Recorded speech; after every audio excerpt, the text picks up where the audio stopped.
Hello, hello, hello. Welcome back, welcome back, welcome back, my friends. We are here with some Anno 117. Let's get the formalities out of the way. Hello, me. Let's get the formalities out of the way. Hello, me. Hey, right back at you, buddy. Hello, everybody. We are here. Hey, Java. Hello there, my friend. Bright and early, bright and early. I know it's here. We are here, finally. Anno 117 after a long wait. Mauricio, hey, time for him trying not to make the Roman Empire crash and burn. That's right. I'll try my best. Lazdong, hello. Hello, strategy gamers eating. Also, don't choose your YouTube username when you were 12, folks. Oh, no. Oh, no. Oh, no. Yeah, I hear you on that one. J-Makers, hey. Hello, hello. Welcome, welcome. Connie, welcome in, my friend. How are you? Let's go. We are here, Anno 117. I am excited for this one. So right off the top, announced that on Twitch, drops are enabled. So I think it's like if you watch the stream for 2 hours, you get like a special ship in the game. I think that's it for it. And also, it's worth noting, which is kind of cool. So I got this game for free. Ubisoft and GameSite gave me a copy of the game to try out, so that's pretty cool. So I guess I need to mention that. But very thankful to GameSite and Ubisoft for the free copy of the game. Woot woot! That was a happy find. Yeah, I couldn't believe it. I was like, this has got to be a scam. Yeah, I made it. It's the first time that's happened. That's why I was like, is this legit? This can't be real. Yeah, you made it. I'm feeling good. Hope you're doing well. Looked this game up earlier and saw great things about it. Yeah, everybody's giving it some really good reviews, which I'm happy to see. Because it has a lot. It should be good. Yeah, Ham has made it to the peak. To the peak. Yeah, I can tell you one thing, I'm never pre-ordering a game again. I actually did pre-order this game, so I like scrambled to go to Steam and I'm like, give me a refund, please. And I was able to get a refund. So I guess from now on, I'm not pre-ordering any more games. I guess you're not supposed to pre-order games now, right? That's what I keep hearing. Don't do that. I had no idea they fleshed out land combat and the such. Yeah, I know, right? I haven't even been able to try that yet, but that's what I've heard.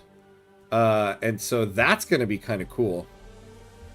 It's going to go corporate on us. Yeah. Actually, no, it was kind of cool. They were like, here's like what do they call it? A key for to download the game, and there's no pressure to do anything. You don't even have to make any videos for it. And I was like, okay. That sounds good.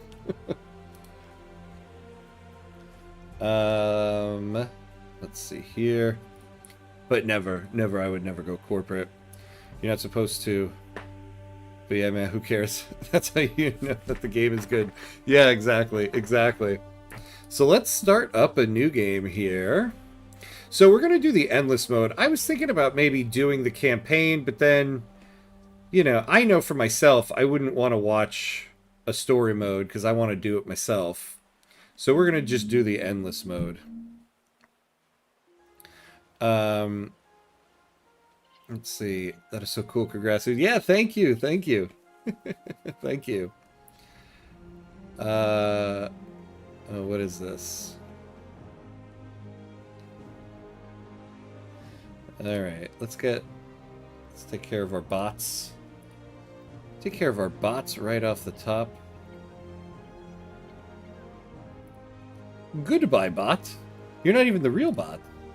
That's not the legit bot.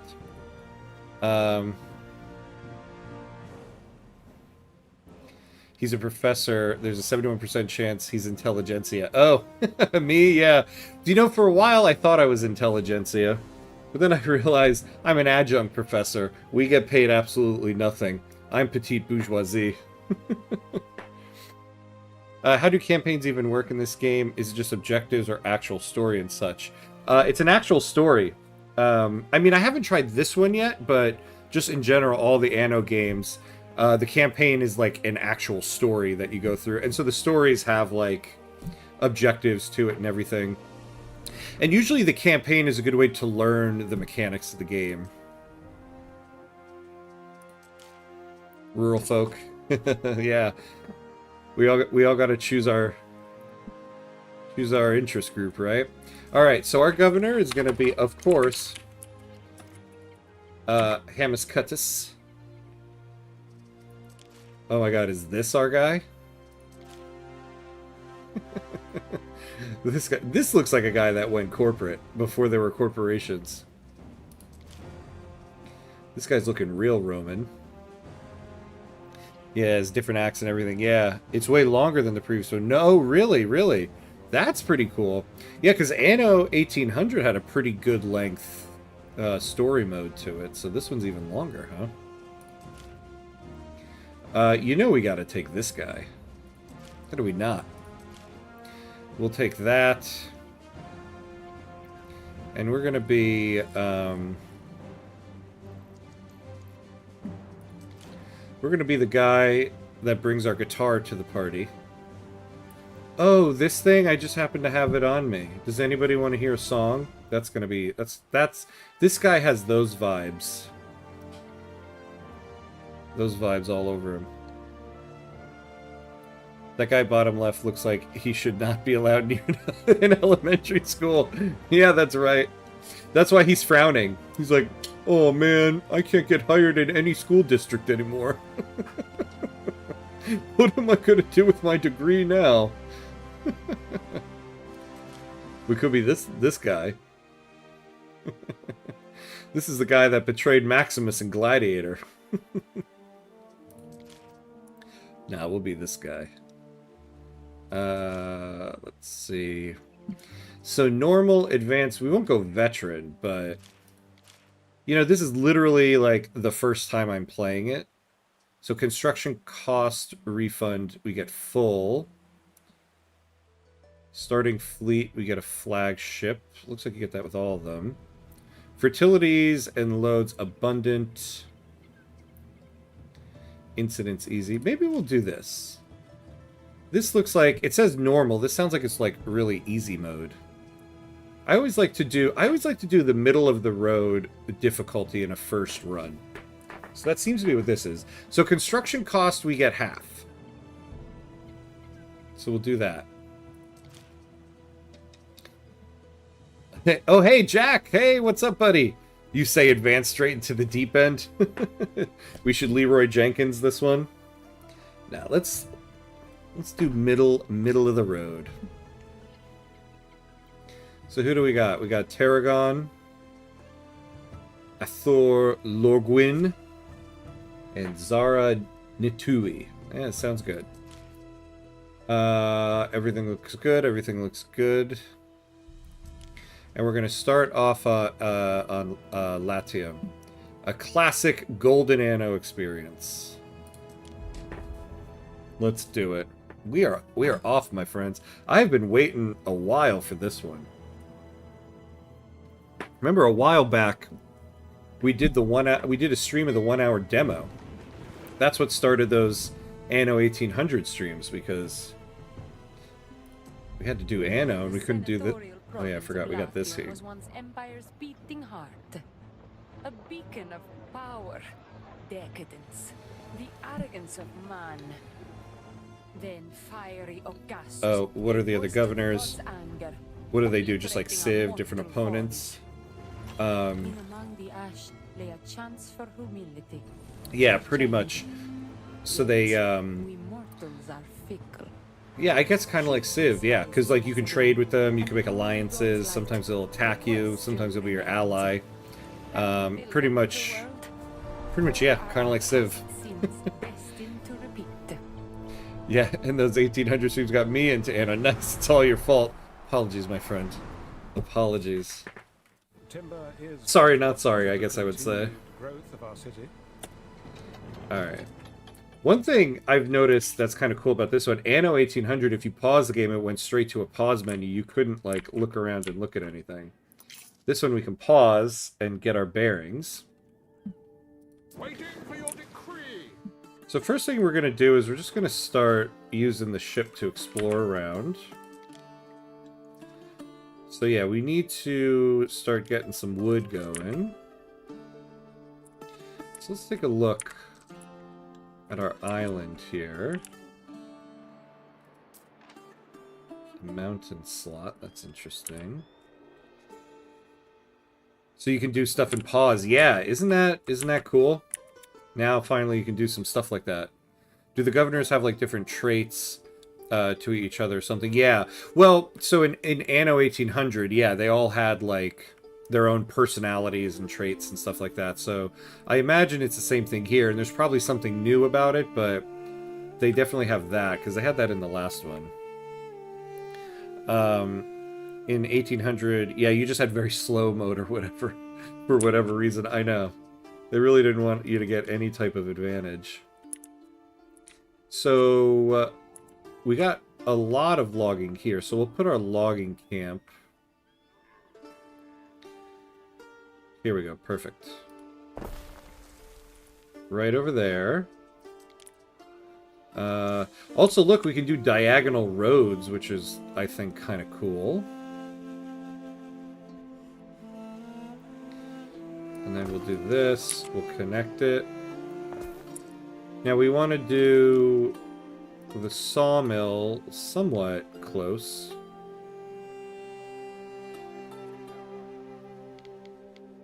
We'll kind of split the difference here.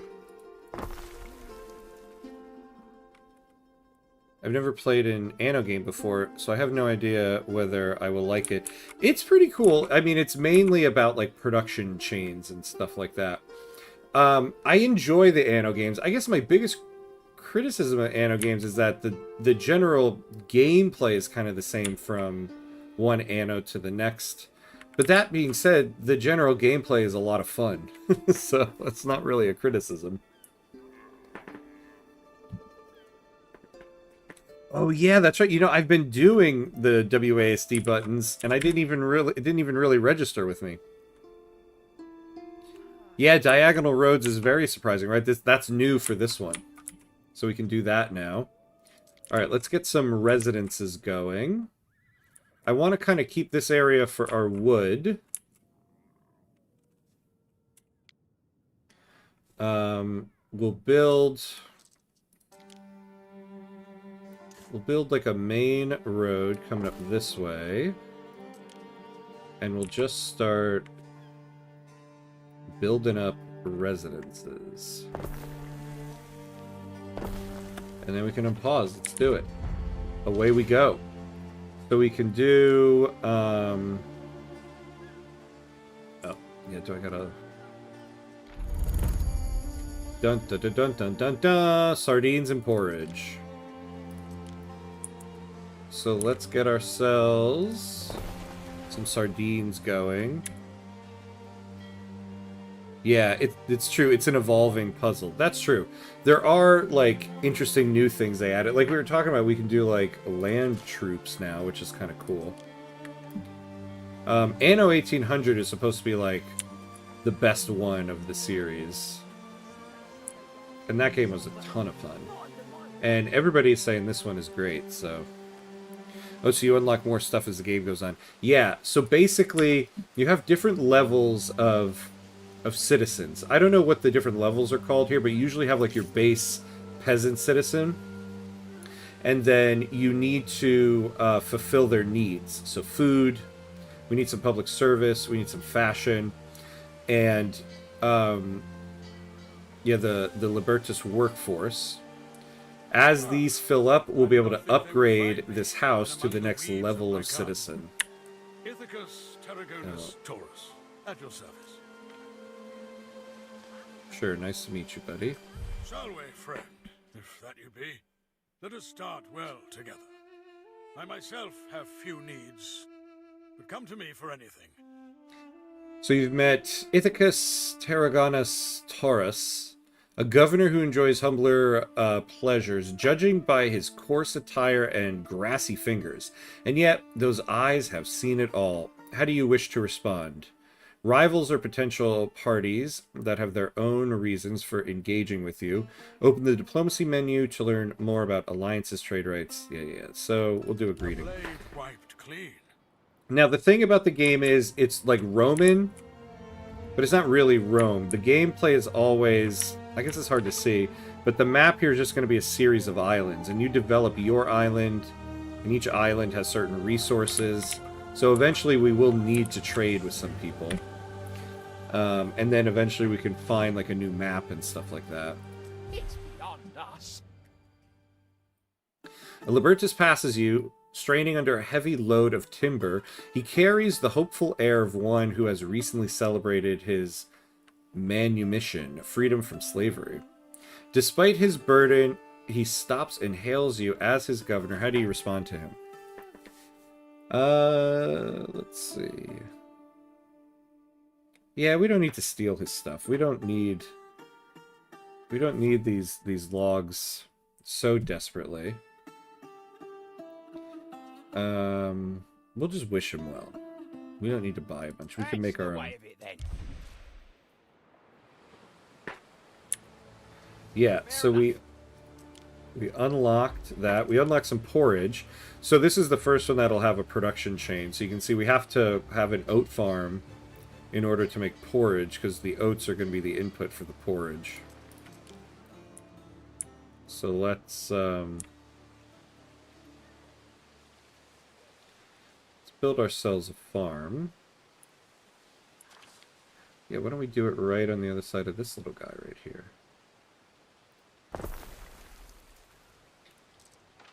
And then we have to set the fields.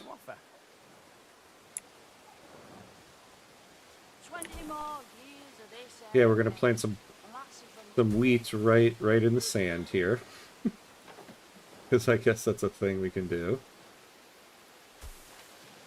There we go. So that's good. How many different goods are there? For this game, I don't know. I haven't done it yet. But Anno 1800, I mean, there was a ton, because basically, you get different levels of these citizens, and I don't know how many levels there are, but each one of them will unlock different things. And then with each level of citizen, the goods they need get more and more advanced, and like the production chains get more and more advanced. So you can see here, like the porridge stand here, we need the oats. So these guys need to start producing. They're only at 21% efficiency right now, but they'll build up over time. And then you see the little carts going here.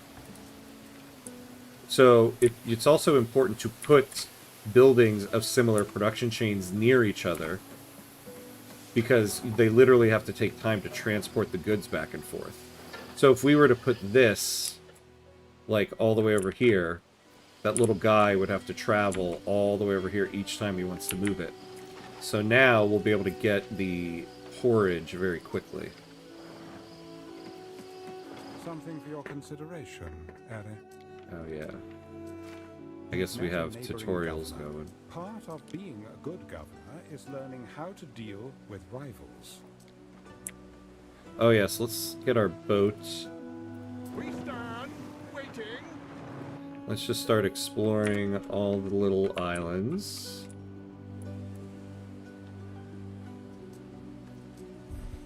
I welcome you, friend.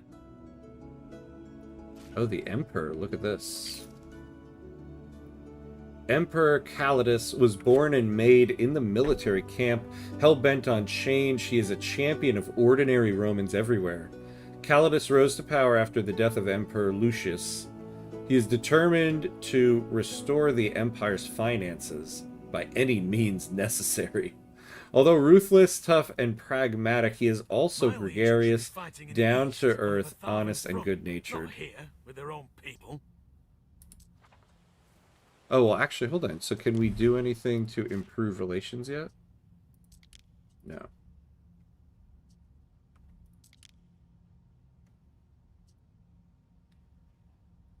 What kind of gift would we offer him? Whoa. Yeah, no, we don't need to send you that yet. And so right now we have a negative balance, but you usually do at the beginning. You need to get more people paying taxes and stuff. This sardine and I, we're both very small fish. And so... yeah, we need to get to 20 residents before we can get more.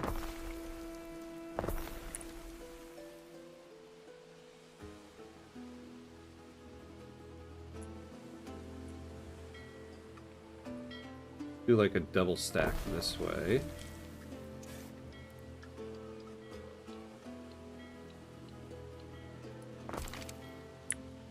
Did we get a road there? No.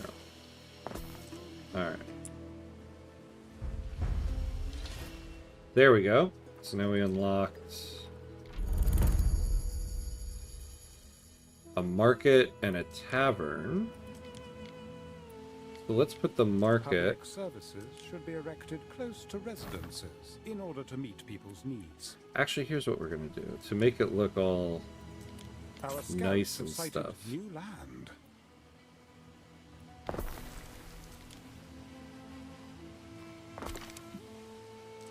Alright, and then we'll put the marketplace right at the end of the block.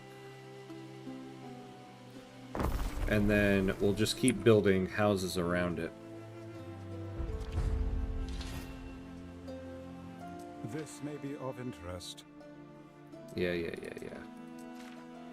And then the tavern we'll put right next to it as well.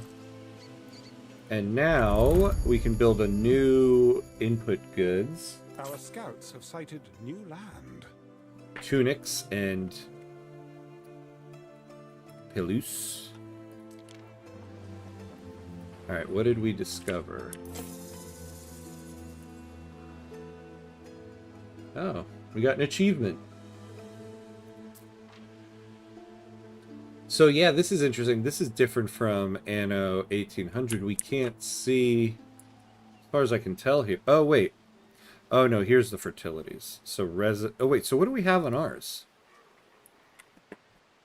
Mackerel, lavender, flax, oyster, and iron.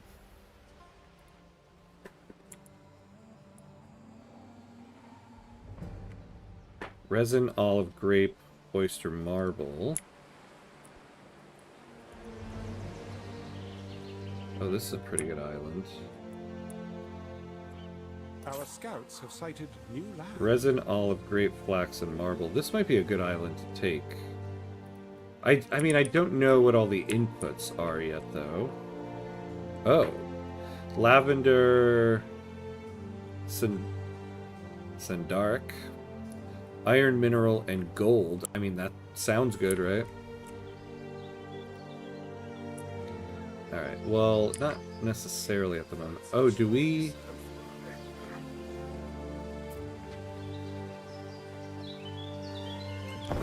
There we go. Alright, so we need hemp in order to make the clothes.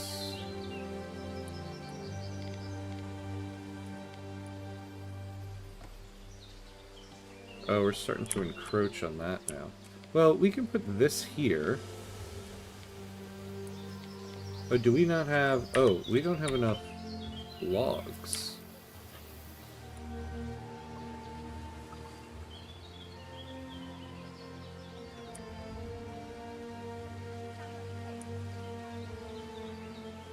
Well, there, we're gonna get 2 more.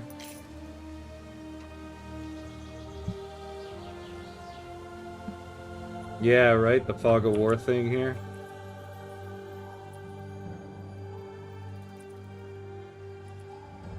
Does look pretty cool. What could you possibly require? Alright, what does this guy want? This may be of interest. Yeah.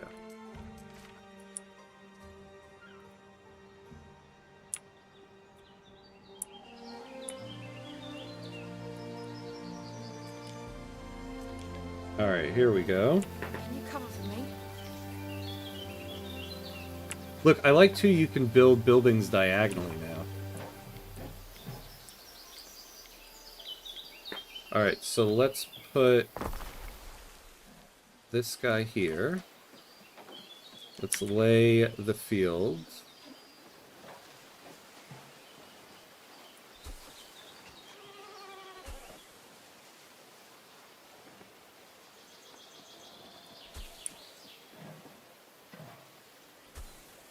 Our scouts have sighted new land. 15 more. Field stretching all the way to the horizon. Swaying in the wind. Just 5.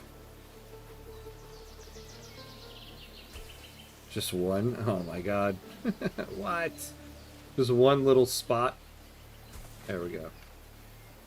And now we need a spinner. We can put the spinner right here. And we'll wait to get more stuff. I'm obsessed with the commoners in E5. Yeah, that's who we got here right now. We got these little guys.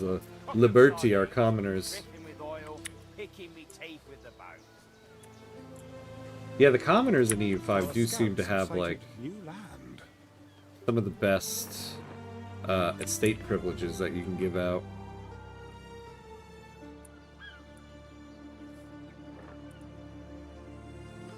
There sure are a lot of islands on the map here.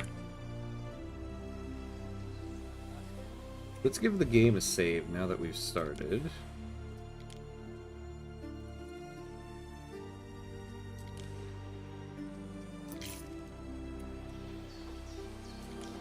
And then we need a sheep farm to make, I guess, hats.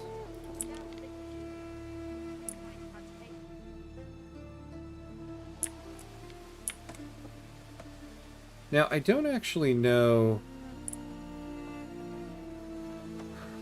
I mean, I assume I need to keep things out of this circle. Oh, you know, I think what it does is...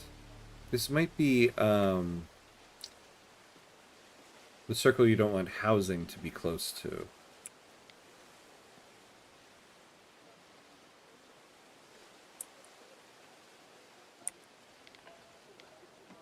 Yeah, so we don't want to put it right there. Alright, so we'll put it right here.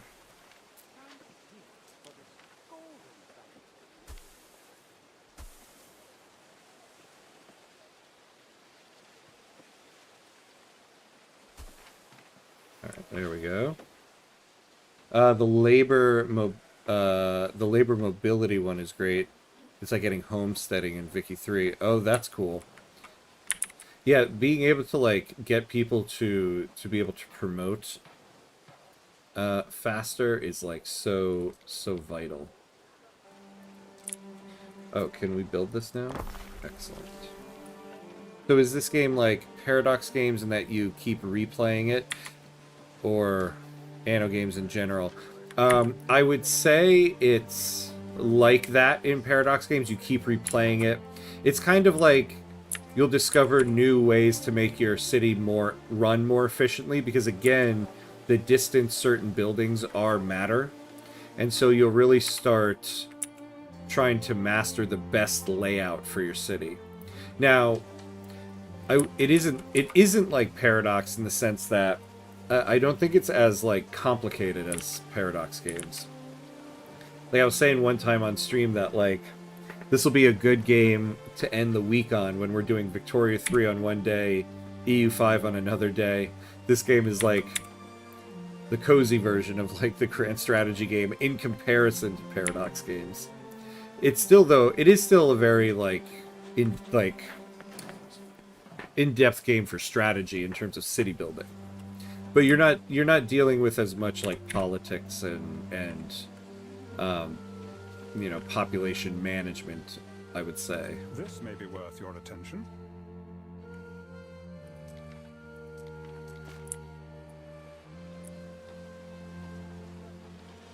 Now we see here, so we have 64 available workforce. So we don't really need more people here, although we're not earning enough in taxes yet. Isn't that the efficiency circle? Oh, is that what it is?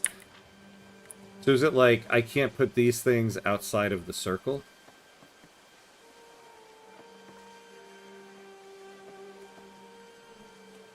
Can't really scale a city population without labor mobility. Yeah. Yeah, exactly.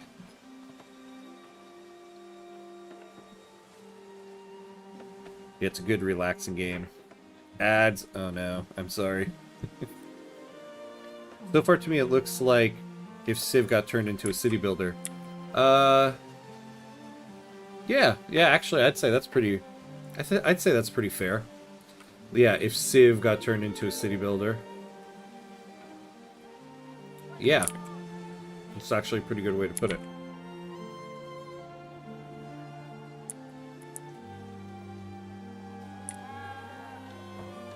Yeah, and like, you're not founding new cities, but you can get new islands. And so, like, because of these fertilities here, you can create another city here on this island and then start transporting resources back and forth. I don't know, but usually I see those on buildings that need trees or, like, open space, but I don't see any percentage anywhere, so maybe not. See, that's what I was thinking. Like, I know this guy, you really need to keep buildings outside of it, otherwise it's not going to be able to, like, plant new trees and everything. But this one, yeah, like, it's going up. I guess we'll keep an eye on it and see how it goes. Because I feel like in Anno 1800, I don't remember the sheep farm having one of these circles around it. But yeah, I don't really remember what it's for.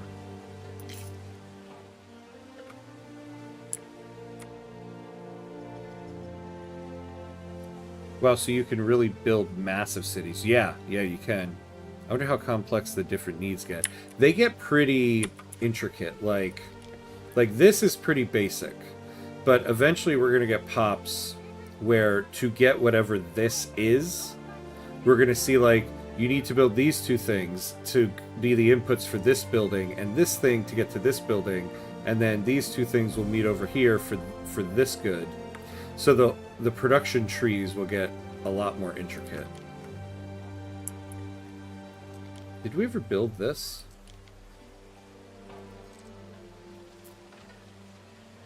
Oh no, I don't think we did. You know, I did not design this well. I need to get a road going, like, out here. But I don't want to encroach on my residential area. I need to get a road going, like, up this way. Yeah, I kind of didn't design this well. Oh, here we go. This is good. And so...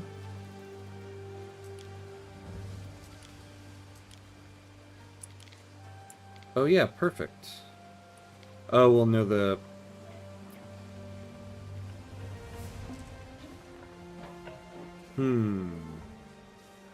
I wish I'd built this a little differently.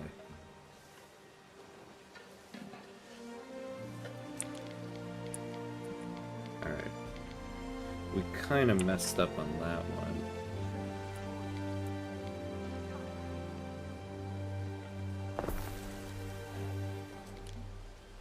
So this will be a little bit of distance.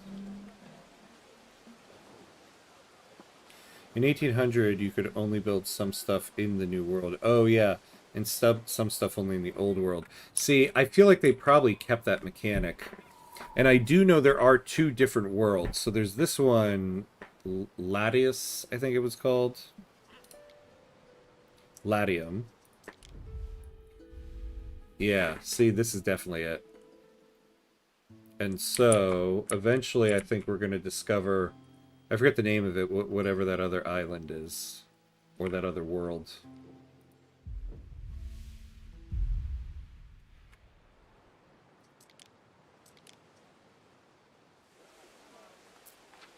Oh, we can upgrade a residence.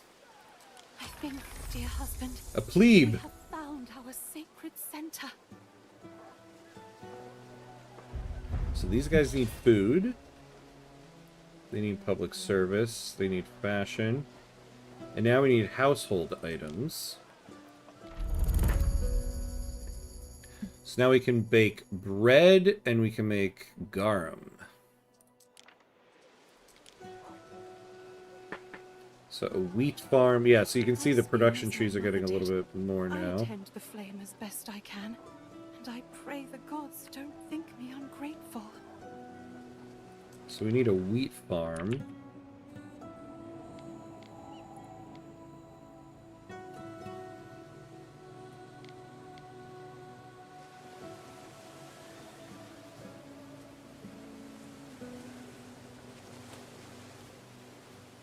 Put the wheat farm. Right, I don't want to block this road in. Yeah. Is that world map meant to look like a very weird version of Europe? Because it sure likes it. It looks like it a bit. Yeah, see, that's the thing about Anno. Is that it's a made-up world. It's not supposed to be the real world. That's kind of a defining characteristic of the series. Like, this is supposed to be the Roman Anno, but it's not really Rome. It's, you know, Latium, I guess they call it. So it's not truly like an historical game like that.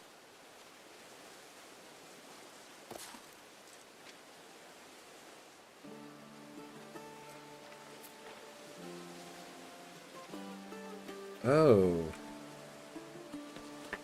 Hold on.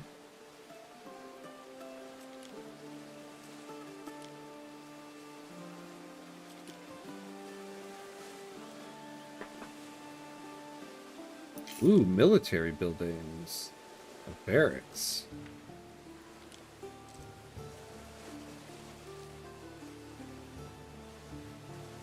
Hey, HHH, but why? Yeah, but why is right. It's one of the things I'm always a little... It's one of the things I'm always kind of a little disappointed with. I don't know why they don't just set, like, a real-world setting. But that's, like, their thing, and they've done it with, like, every single theory, so that's what they want. Definitely looks a bit like Europe, though. Yeah, and I think it's supposed to be that. I think it's supposed to kind of look like it.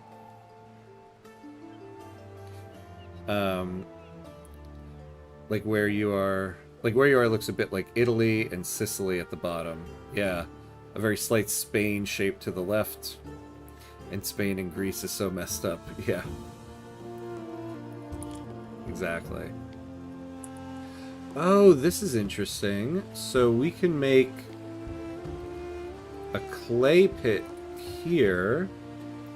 Oh, I see. I see a river slot. So clay or grain can grow here. So when we were looking at those...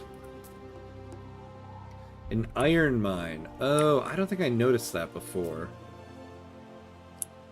So we've got these iron mines here. Oh, nice. Okay, so we could just put a clay pit here. Workforce in one of your cities. Yeah. We'll fix that in a minute.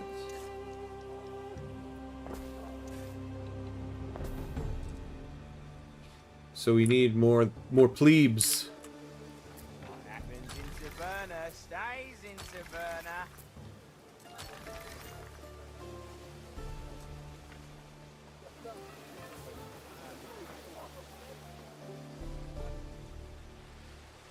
All right, so There's now, no warehouse. yeah, so we need to make a warehouse. Well, let's figure out where we're putting everything else. A tiller.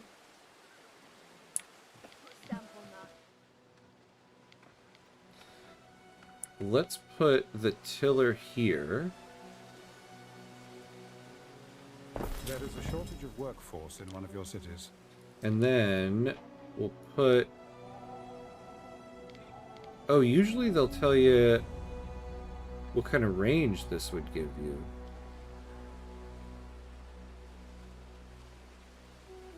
Alright, well, let's put the warehouse here. If you could look after this, Ere. Yeah, this is what I was looking for.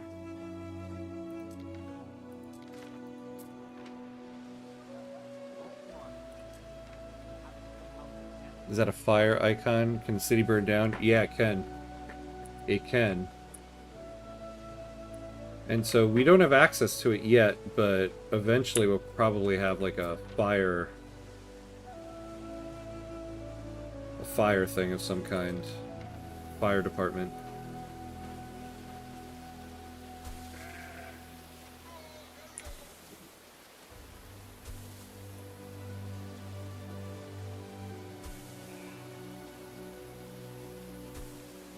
Oh, we need to get like 140.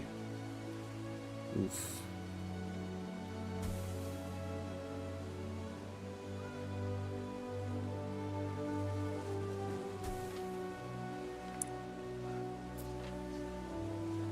Now we need one of these guys. Ah. We need to upgrade more.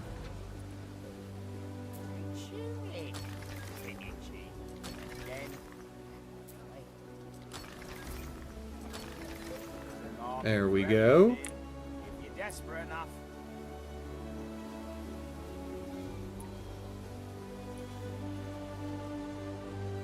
Missing charcoal. Oh, charcoal.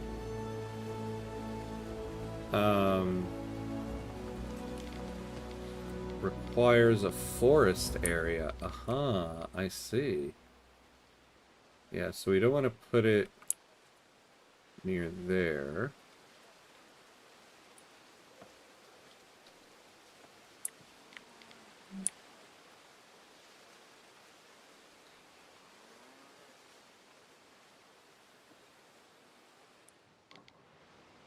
Well, can we put it? Ooh, perfect. And then we'll build a road. Yeah, I really do need... I need to do a stream of Manor Lords at some point. I don't know why this made me think of that just now. I'm guessing Roman fire departments didn't have fire trucks. Yeah, I know. I don't know what it's going to look like. I'm kind of curious.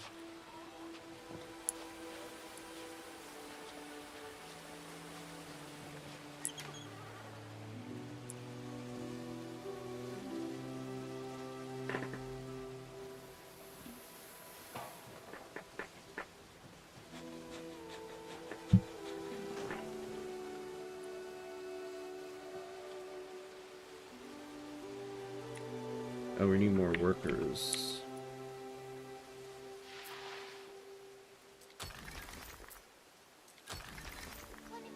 Ilias, the path that made me a free chap. Alright, so we got enough going here. Whoa, look at this guy.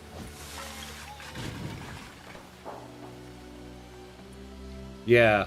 Yeah, it's been some time since I played Manor Lords, but man, I was so heavily into that game for a period of time. And I do want to get back to it. Just there's so many games to play. What can you do? The crowd falls silent as you ascend the rostrum in the public square. You, a living symbol of the eternal city, must now find the words to guide them. Declare the value that will guide your leadership. Oh, interesting.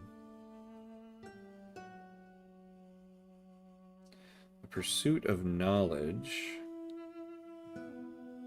The Emperor favors this decision. I don't quite know the... See, I keep thinking it's like a paradox game and this tooltip is going to lock, but it doesn't. Knowledge, but -1 belief. Production buildings on the island.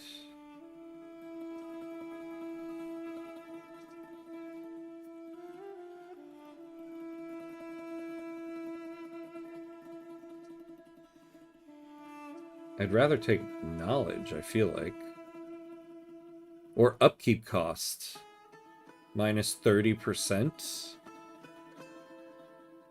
Oh, we get -1 happiness, -1 fire safety. Let's take knowledge. As ever, we shall obey. In Anno, you play as a Roman colony. Yeah, in this one. In this one, you do. Basically, every Anno game is like a different time period. And for some reason, the date always adds up to 9. I don't get what that's about. It's like this one's 117. There's Anno 1800. I don't know why that's a thing about it. I never thought about that. I'm guessing if I like Manor Lords, I would probably like this game. Yeah, I kind of feel the same way. I think if you like Manor Lords, this is kind of... It's kind of like that, in the sense that in Manor Lords, you also have these like production chains where you place buildings in proximity to the other buildings that are going to need their goods matters because your people have to transport the goods back and forth. So it's kind of like that. You should keep Manor Lords on the stream radar, though. They have a huge update coming out that they have been working on for months soon. Oh, nice. Good to know. Yeah, maybe that'll be one of our Friday variety streams at one point. You need a villa, Ere? Because I've never streamed it, but I would love to play it.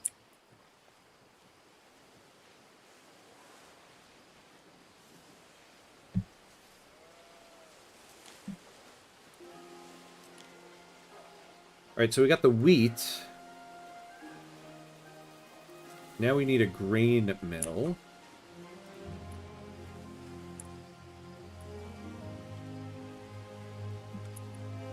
What's wrong with this? Oh, it has to be on the river here. Oh, yeah. Oh, yeah, grain mill. Oh, man. Well, I shouldn't have made this farm so far away.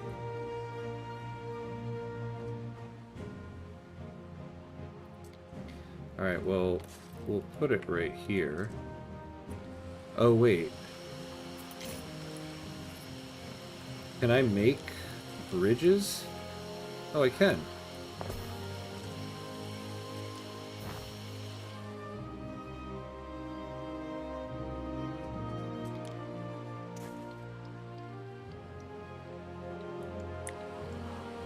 Oh, wait, what happened? Oh, I don't have the construction material. Well, now I feel like...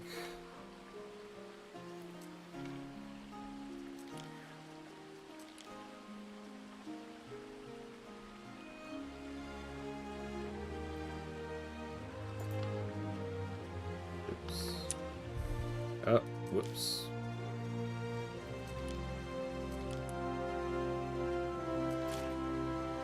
Oh yeah, I forgot about our ship.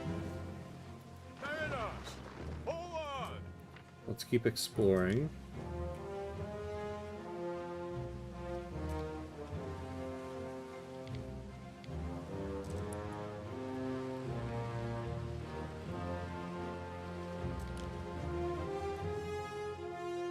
Let's see how our people's goods are going.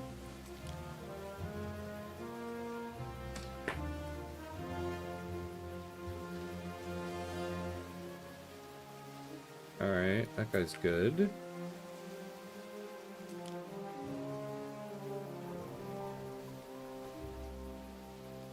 So they need household items.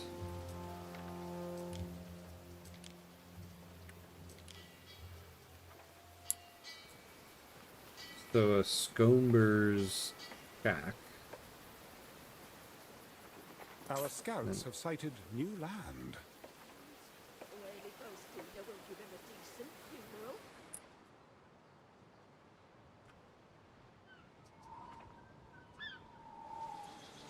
I suppose we could start putting some stuff over here.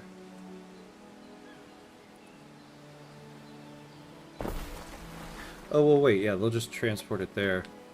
I'm playing along next to the stream, and I like it a lot that you don't need both the tavern and the marketplace. Yeah, that either one fills the same need.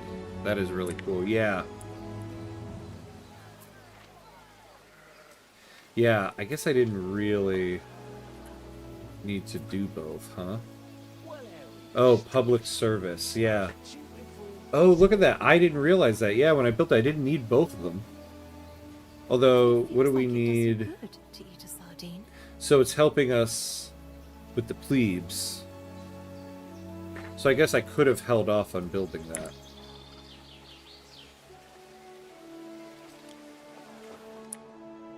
Salt ponds. Oh, this is also on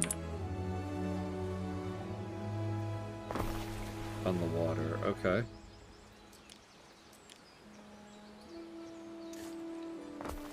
So we're slowly getting to where we need to be.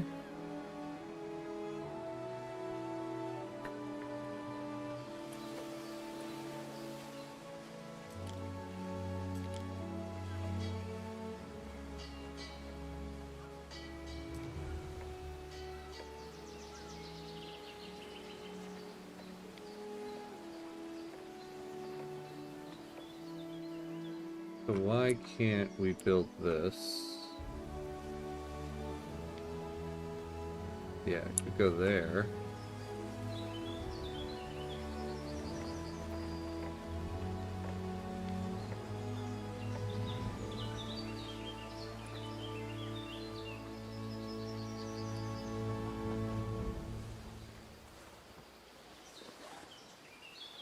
It would have been better if we could put it here.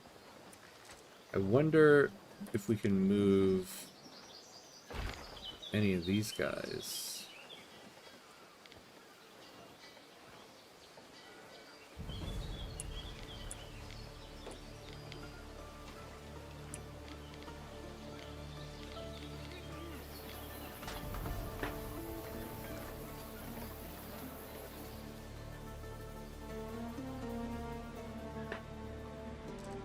Yeah, what we'll do is... Any plans for tonight? Some of the boys from the collegiate found some choice and fry. So we're gonna move these two guys.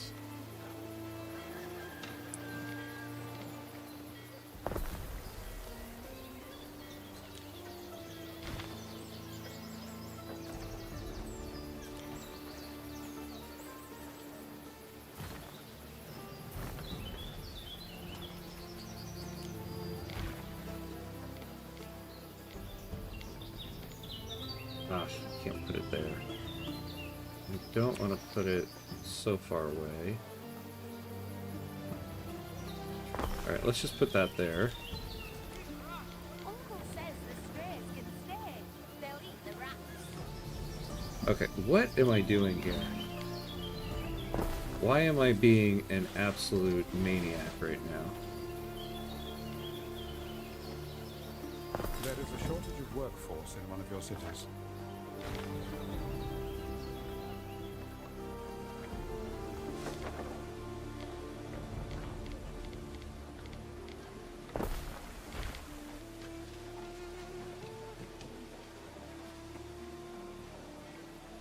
Yeah, actually we'll go like this.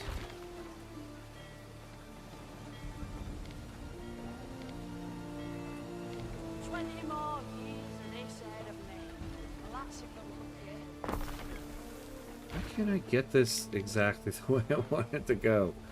What am I doing with my life?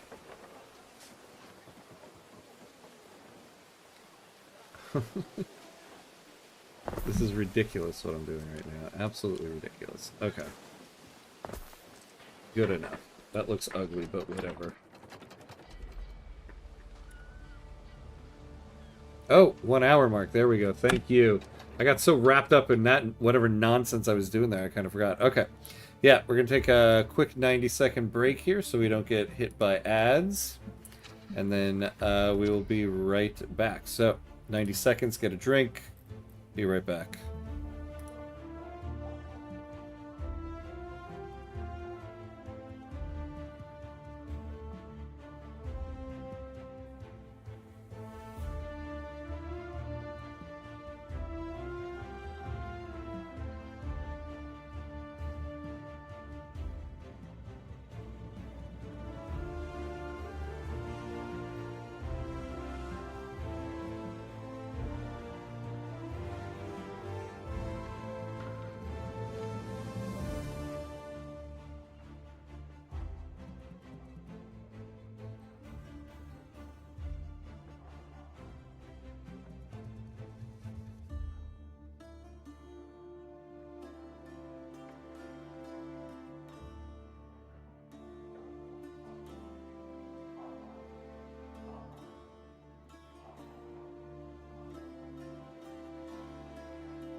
Alright, and we're back. And we're back.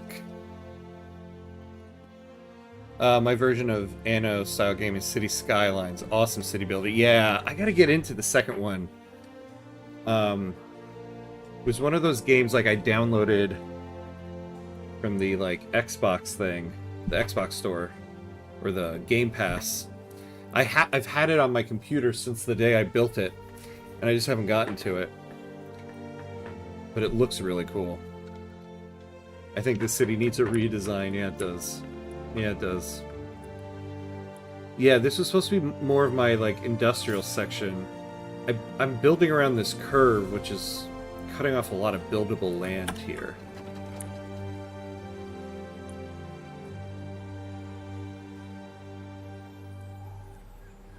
What's these guys' problem? We are short on help. Oh. We need to upgrade some houses here. This sardine and I, we're both very small fish.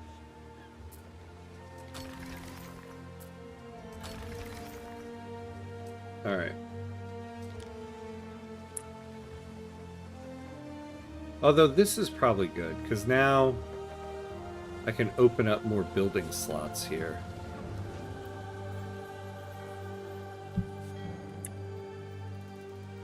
Oh yeah. I also need to move this farm over here to be closer to this.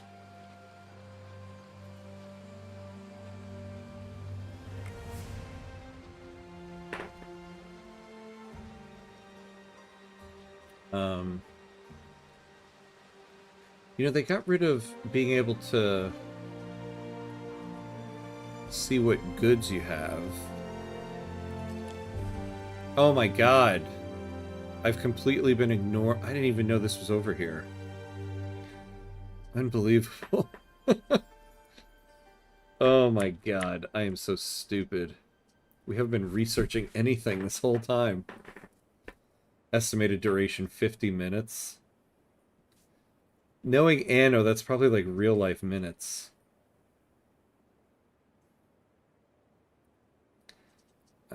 Let's see. Trading post improvements.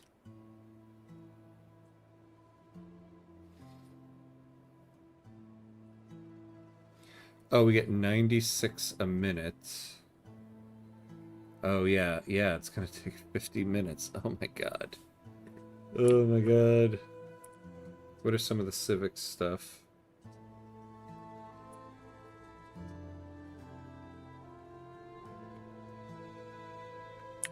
Yeah, okay, let's get some of this stuff.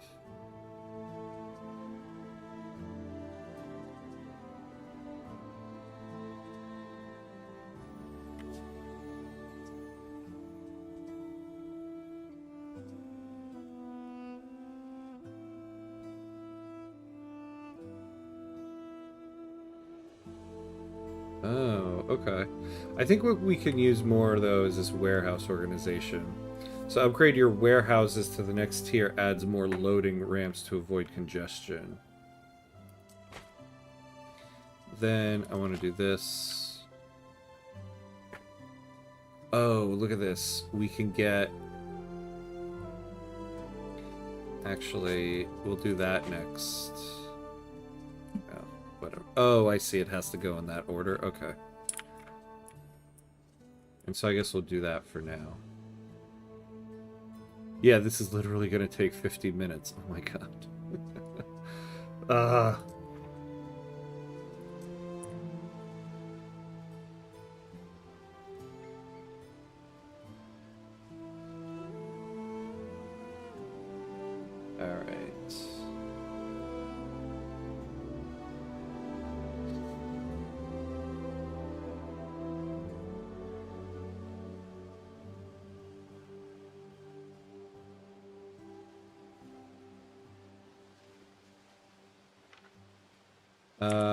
Oh, we need one governor villa. So what's the deal with that stuff?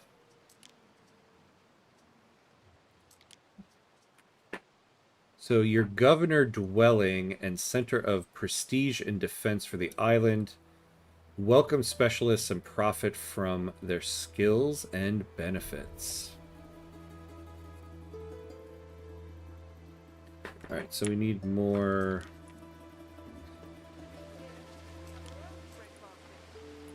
We need more, not logs. What do they call them? Timber. We need more timber. We might need more of that. See, I wish I could look at here.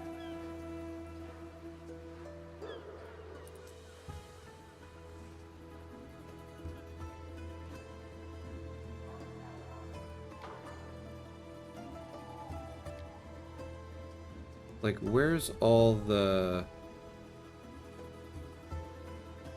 Oh, there's religion now. That's kind of cool.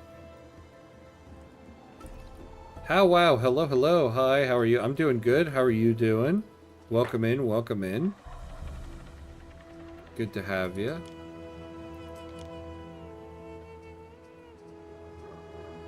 Like, where do I see my goods?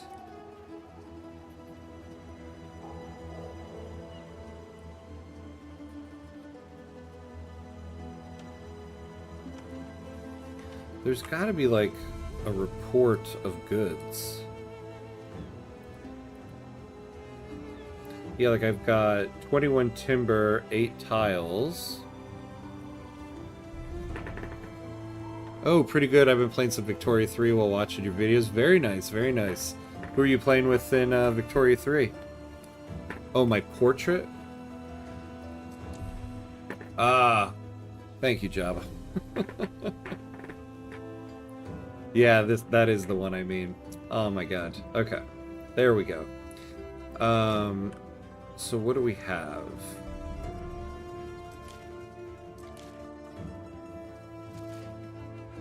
Paraguay. Oh, I love a good Paraguay run. An awesome small country, but can expand aggressively country. How's it going?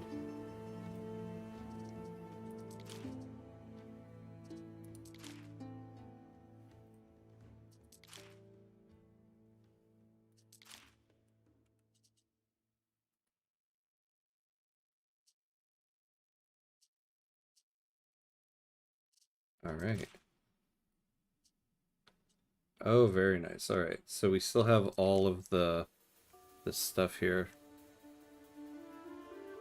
Nemesis, hey, gotta wait for Tuesday. Oh man, what's coming out on Tuesday? You can also click on your warehouse or trading post. Oh. Ah, yes. See, this is the thing I preferred to look at. This is what I would rather see. Nice. Decent. I still feel like I'm learning the game, especially when it comes to trade and the military. Yeah.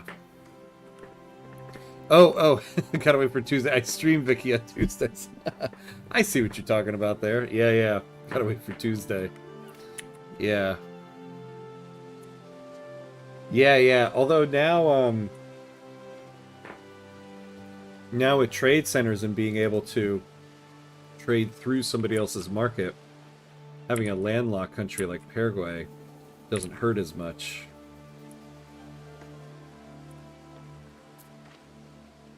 Yeah, so we're not keeping up with the logging, but we have a lot of timber. So why is it we can't build this?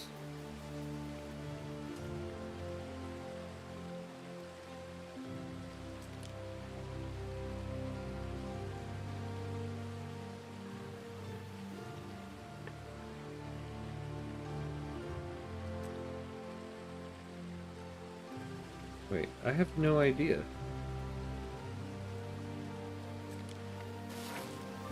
Let's try to just do it again. I've taken over Uruguay, so I have ocean access. Oh, that's good. That's usually a good first start. Gotta take them, and then you really do have to, like, aggressively start taking Argentina. The second stream series I ever did was Paraguay. That was a couple versions ago now. What was the thing I was trying to make? Yeah, this thing. Oh, that's weird. Okay, so now it made it. Alright, so let's build a road going over there.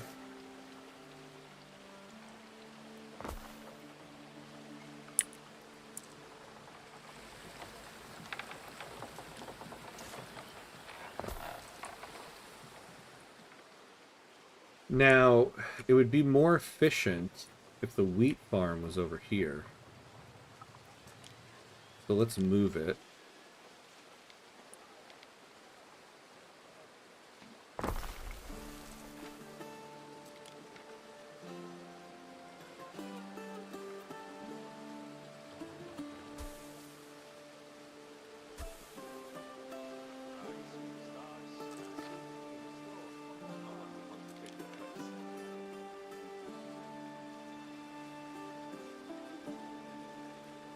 Let's do that.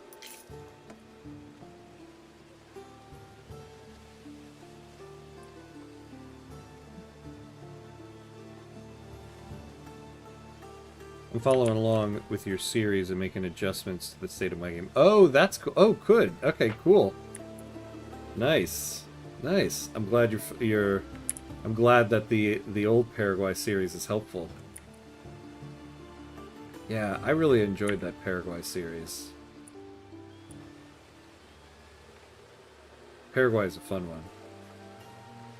Although now with the new Victoria 3 Dev Diary, we found that all the South American countries, there's going to be a new journal entry for getting your independence recognized by Spain.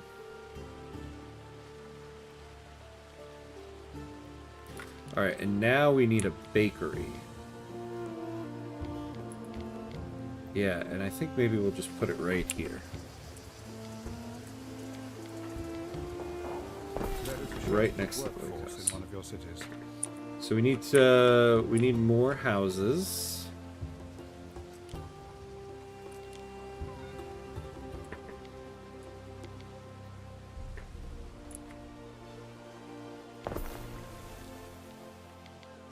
So we'll build more there.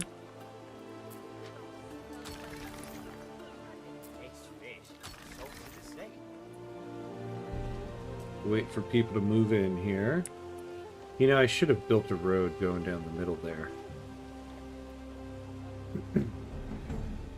That sounds cool.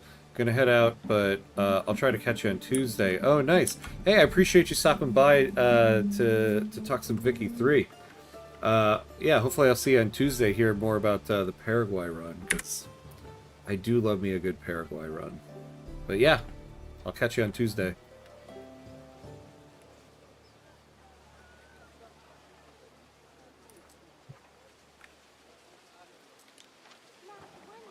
Alright, let's start exploring. Actually, let's start exploring closer to our island here.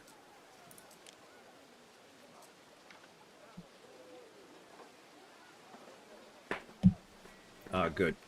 So we have a few more people moving in. Our budget is almost balanced because we're getting more people. And more advanced. Ooh. New options available. So the Sanctuary and the Grammaticus. A tranquil respite. I am Valeria Turan. Oh, we met somebody new. Of its many establishments. A tranquil respite from the hustle and bustle, the sanctuary opens its gates to the quietly devoted. Ah, so it'll add some belief. Okay. And I think... yeah, they need 2 sanctuaries anyway. Oh, this is a big building.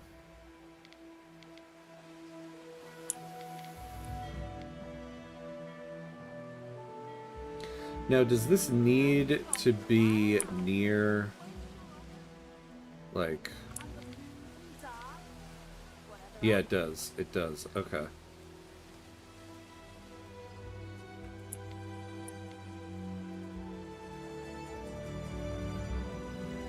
See, I'm going to expand people out this way, so I guess I should keep it more over here.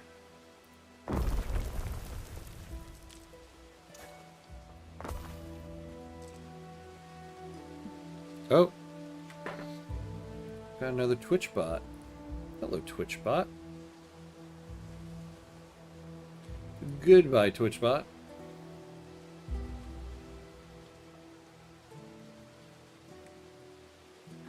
my sacrifice. An ox of clay, an ox in spirit. Okay. Oh, look, now it tells me you can find detailed overview of your production and economy in the statistics screen. Yeah, thank you very much, Tooltip. Java already beat you to that. So I meet a stranger, just as the goldfish implied. Zaranitu, ritually pure interpreter of omens.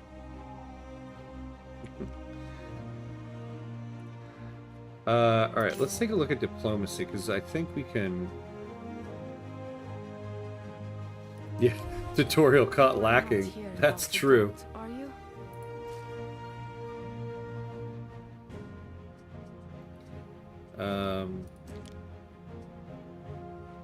Oh, we can get City is loans growing, from people. and the chance of an incident with it. Build institutions to better deal with such incidents.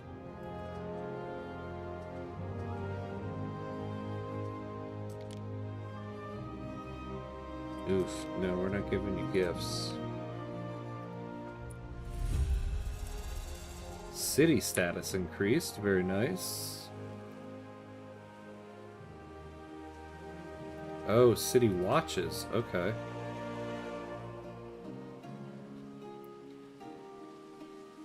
Oh, here we go. The Vigilist to protect against fire. So we should do it...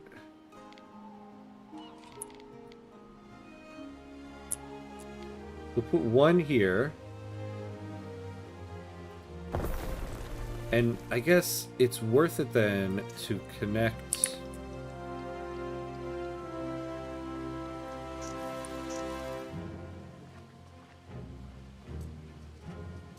Let's get this little guy out of the way.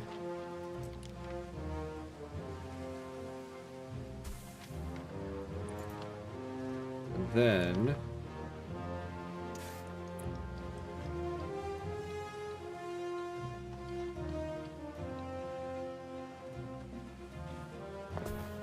And now these guys can reach over there. Oh yeah, that's right. And I gotta build my governor's villa. Alright, well we need more.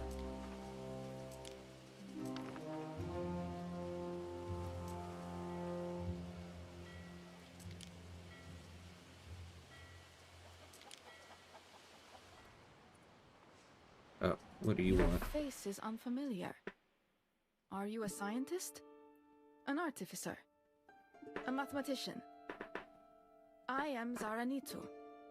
I seek to understand the movement of the stars.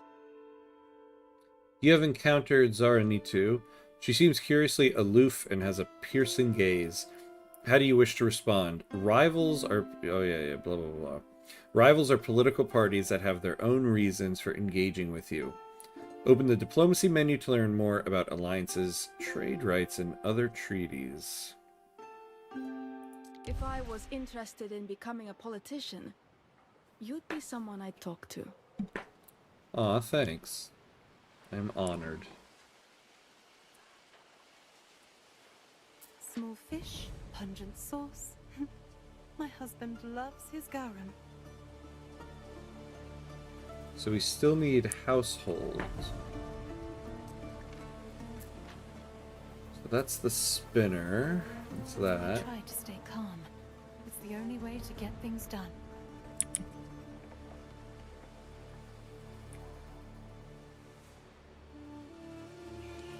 Oh, this one, I think this is who it services. Wait, is that right? I don't really know what that symbol means. Maybe I shouldn't have clicked through all the little tutorial pop-ups. Whoops.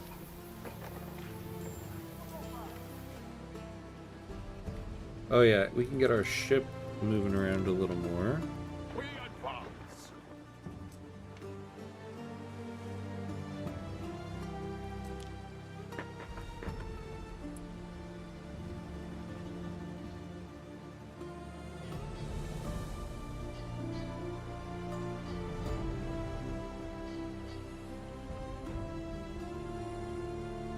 Alright. Yeah, placement matters quite a bit. I feel like area effects. Many production buildings have an area effect if production is not paused and other buildings are within street range. This affects attributes. A bakery will increase the risk of fire in adjacent buildings. And every production building has a processing time per 1T of output. Compare processing times between buildings in a production chain in order to calculate how many you need. Example, a building with a processing time of 1 will need twice as many buildings to match the processing time of one with 30. Oh.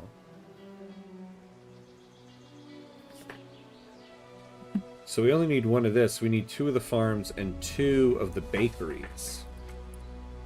Well, good thing then I didn't get rid of the second farm. But we do need another bakery. But I feel like, are we running low? The ship is under attack. What? By who?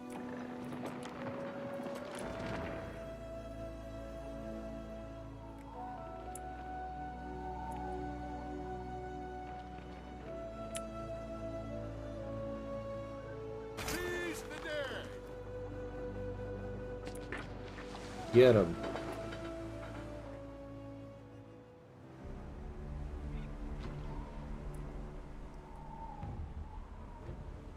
Do we want to take this ship on?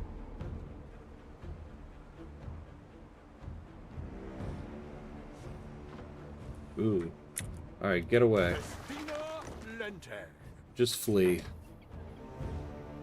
Like, you actually have to design your city and make choices. Yeah, I know. I need to learn the better city design here. Like in Anno 1800, you used to be able to like download people's pre-made city designs.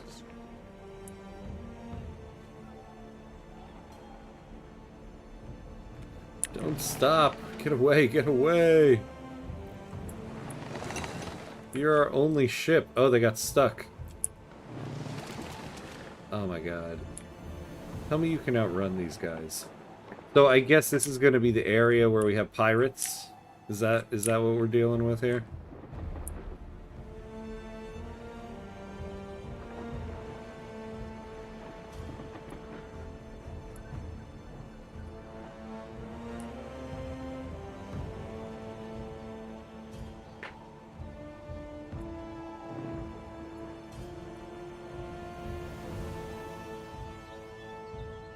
I don't know. I feel like we're going to lose this ship.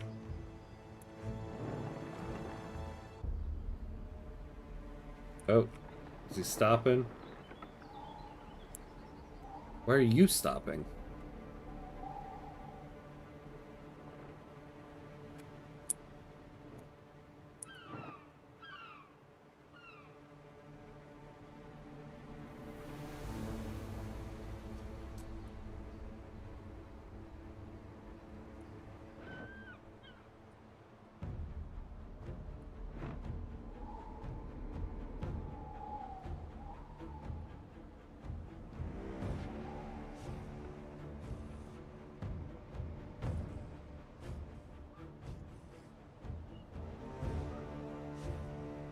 I wonder if it'll chase me all the way into my dock.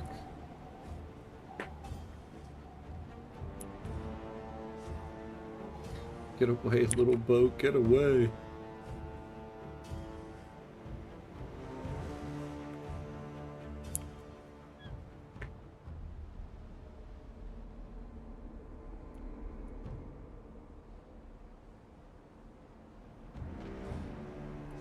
Oh no.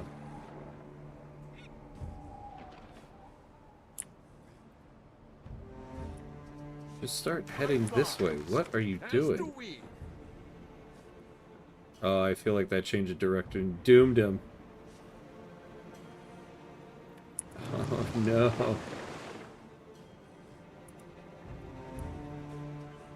Through the waves!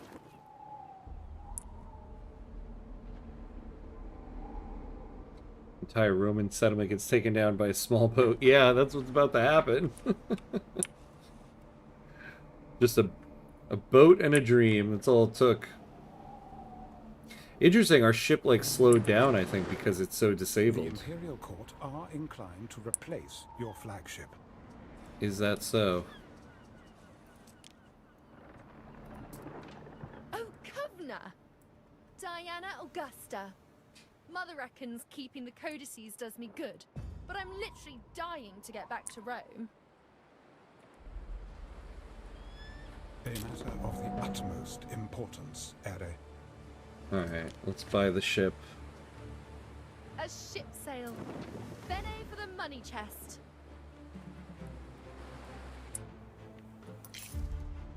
We advance! Well, damn, we already lost the ship. Alright, so we need to build a governor's. God, we still don't have enough.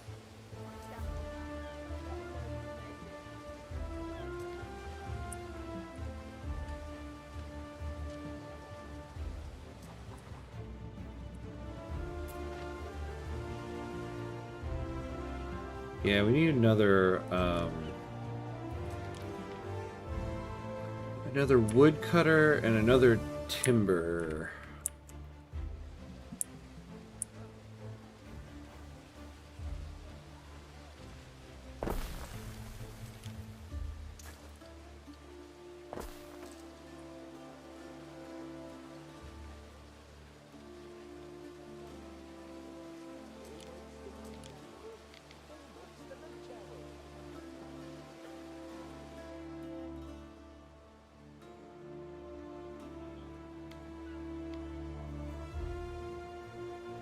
And yeah, we'll put it right there.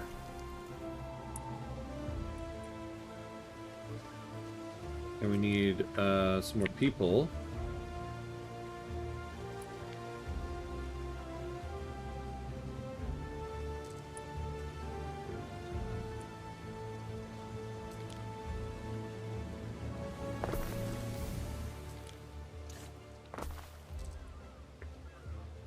All right, there we go. Someday we'll be profitable. Oh, well now, okay, so now we got a ton. If an island is invaded, your villa will be the main target. I'd say place it far from the coast.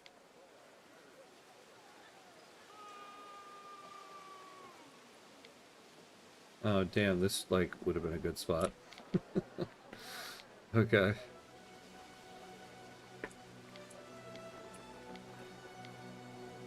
I think we'll do it here and run a road up this way.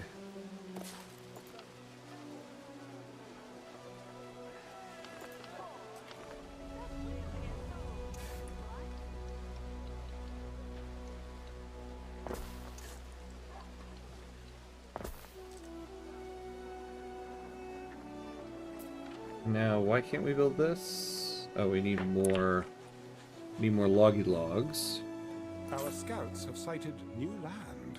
Yeah, that's true. I can just move stuff.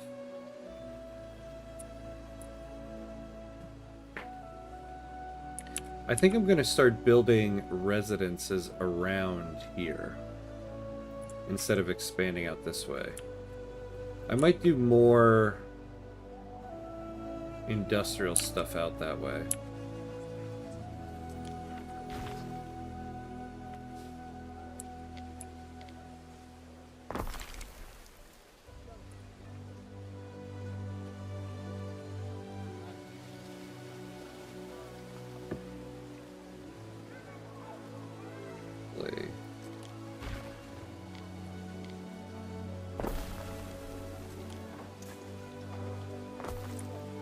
There we go, and I'll start moving out this way.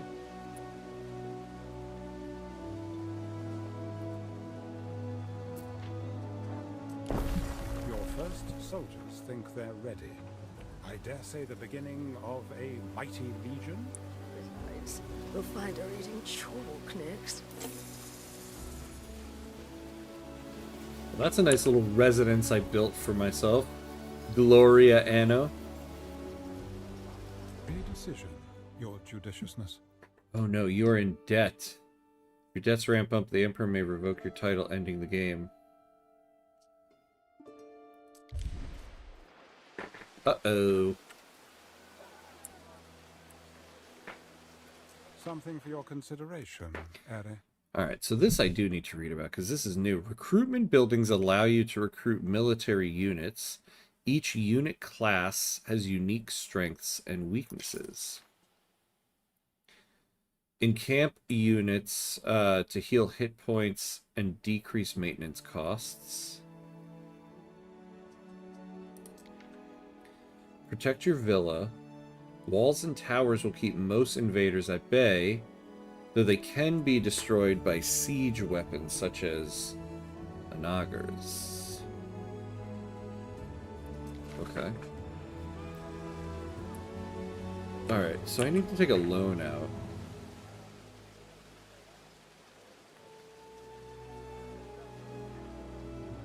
Where's my diplomacy menu? There it is.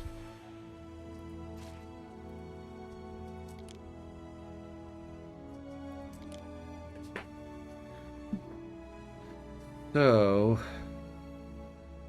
14% interest rate is benevolent.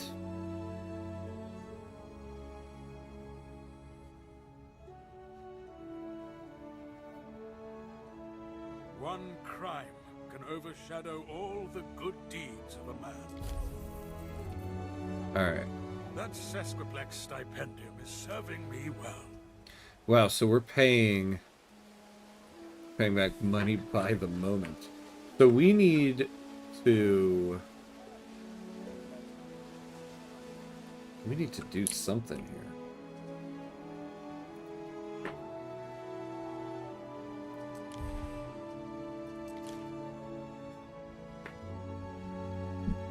Why would you not do a trade treaty with me?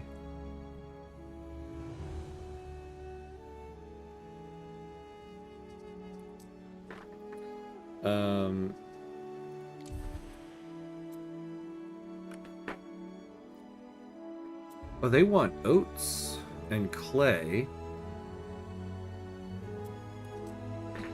Alright, what do we got? Let's pause for, well, we cannot pause. We don't need to say pause. Where am I? Oh no, I want to be over here.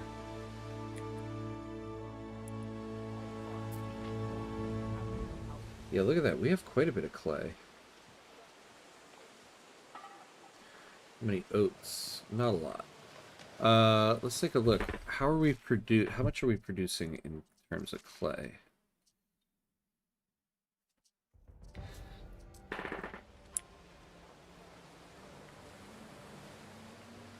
Oh hey, Boyneen, hello. Here to let you know your Victoria 3 tutorials are the best I have are the best I've seen. Have a good day. Yeah, thank you. I appreciate you stopping by to say that. That's awesome of you. Very much appreciated. Thanks for stopping by. I'm glad they're helpful.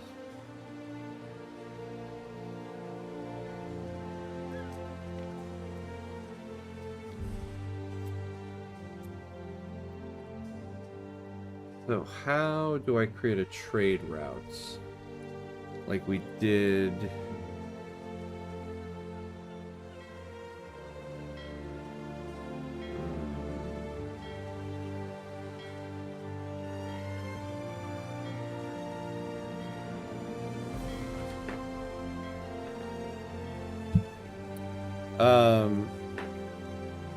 Boyneen, if you're still in here, who are you doing a run with at the moment?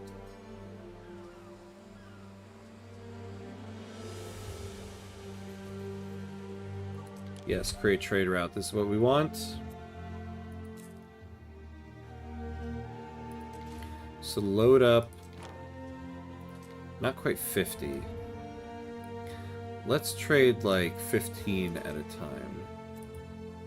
Then go here. and sell it.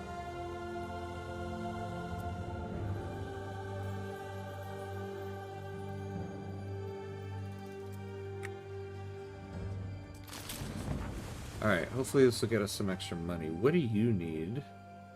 Oh yeah, we don't trade rights with any of them.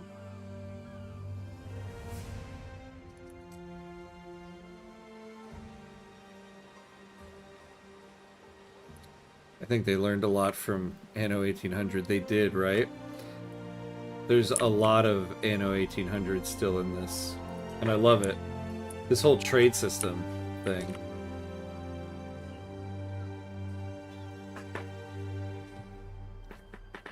Apparently it's very different from the rest. Oh, okay.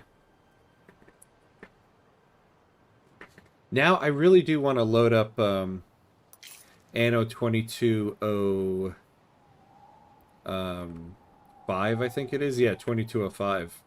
Because I played it like a while ago. And I remember I was like, yeah, I wasn't really big on it. But now, I don't know. Maybe I'll feel a little differently about it. Yeah, 2205. I need to give that one another try.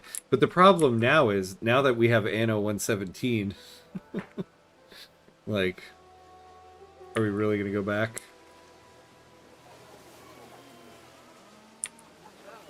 You know, I want to try something. We're going to take a save real quick.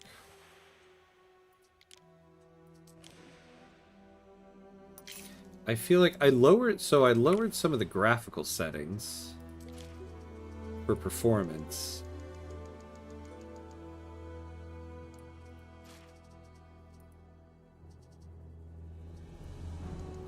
But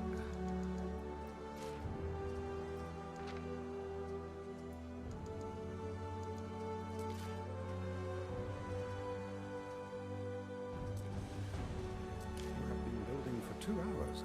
May I suggest some refreshments? yeah, I feel like that does look a lot better, right?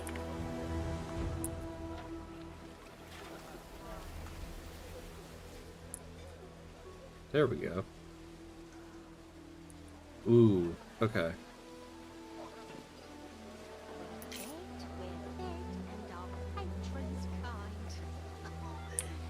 The ray tracing. Yeah, Jack had recommended I turn that down. And I think I had turned that down. It probably reset that. Oh, yeah.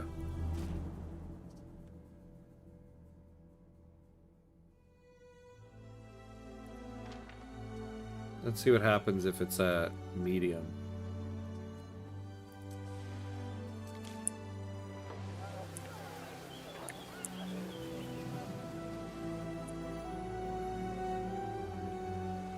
Yeah, this looks pretty good. Don't worry about my brother. Well, now let's test it. Can we do it higher?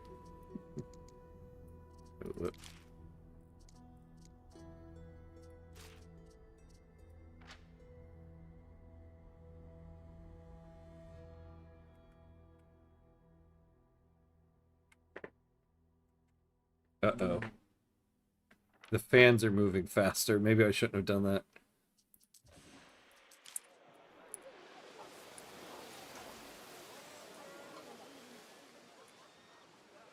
I think it's doing fine.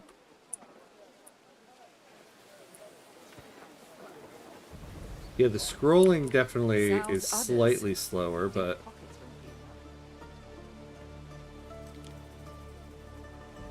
yeah, the fans are gonna go brrr. They certainly are. But I think they're holding up. Oh, a shipyard. Okay.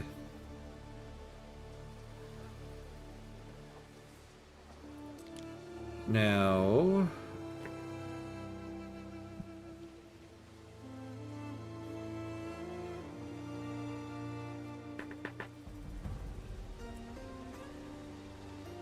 okay, yeah, what are our biggest expenses here?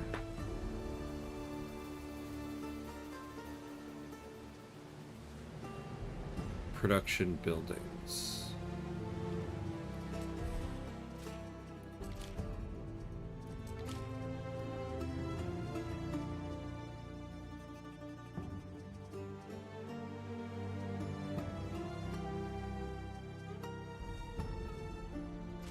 Oh, the governor's villa costs quite a bit. Yeah, what are the most expensive ones?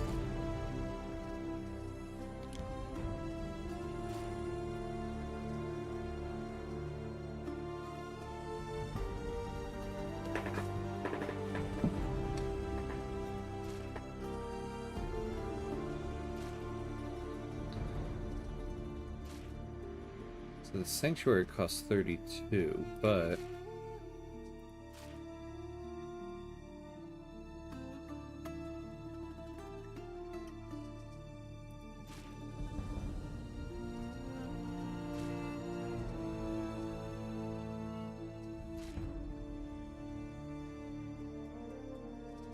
see, are we not earning a lot of money off of this stuff?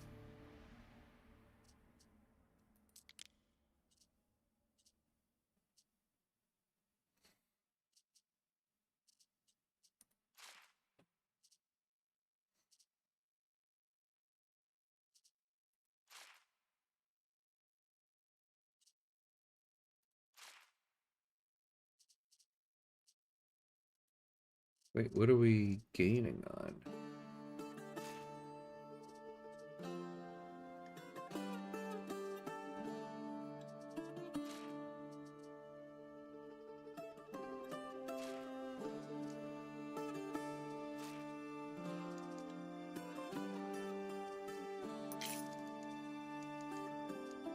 Yeah, I mean, we're just really earning off of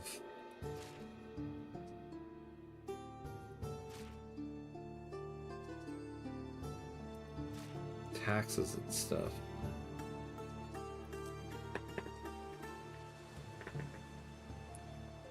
I guess we just need more people.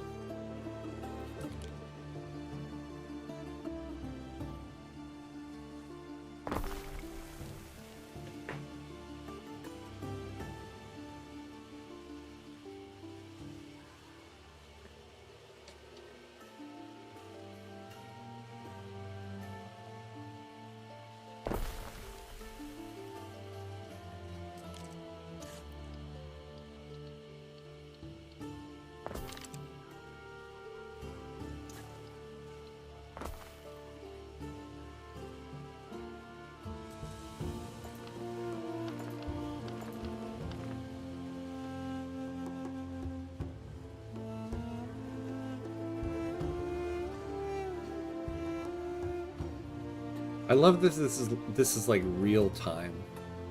The amount of time it takes.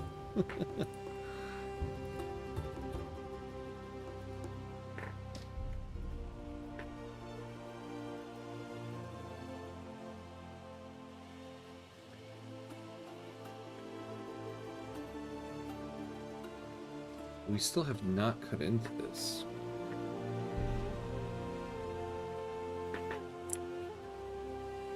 The sanctuary is where I feel safest, where I can contemplate. Why are we not fulfilling any of these needs?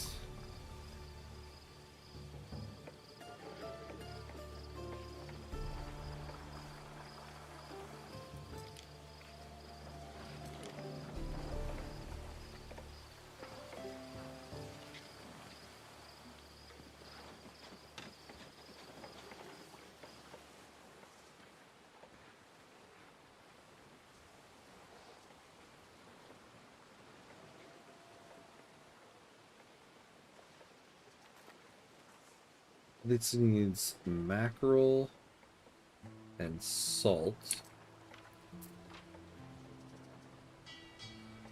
So those are sardines. We have plenty of salt.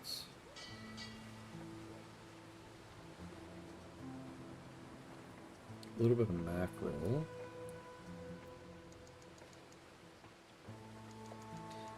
We're like not, it's like we're not producing anything.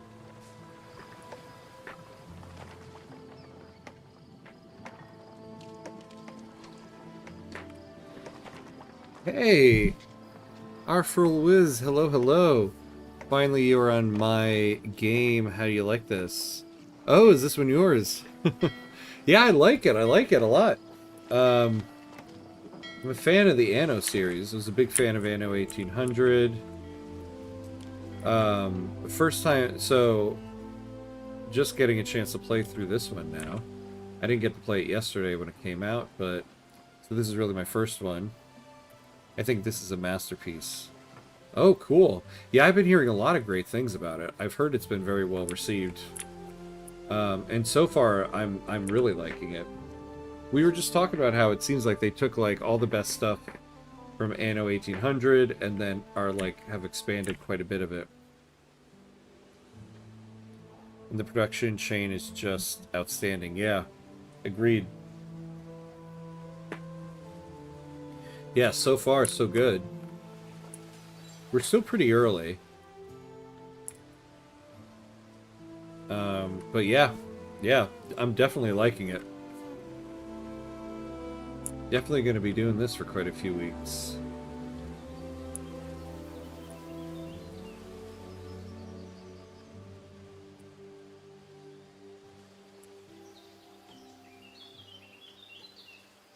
Fancy me in a tunic. I mean, who'd fancy me without? How have you been? I must congratulate you, Eric. You can also play co-op mode when two players control the same map. Oh, that's very cool. With the shared attribution. Oh, very, very cool. So there's now like multiplayer games, huh? I like it.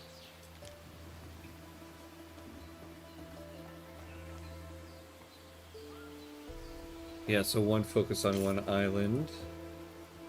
Wait, is it competitive or are you like working together?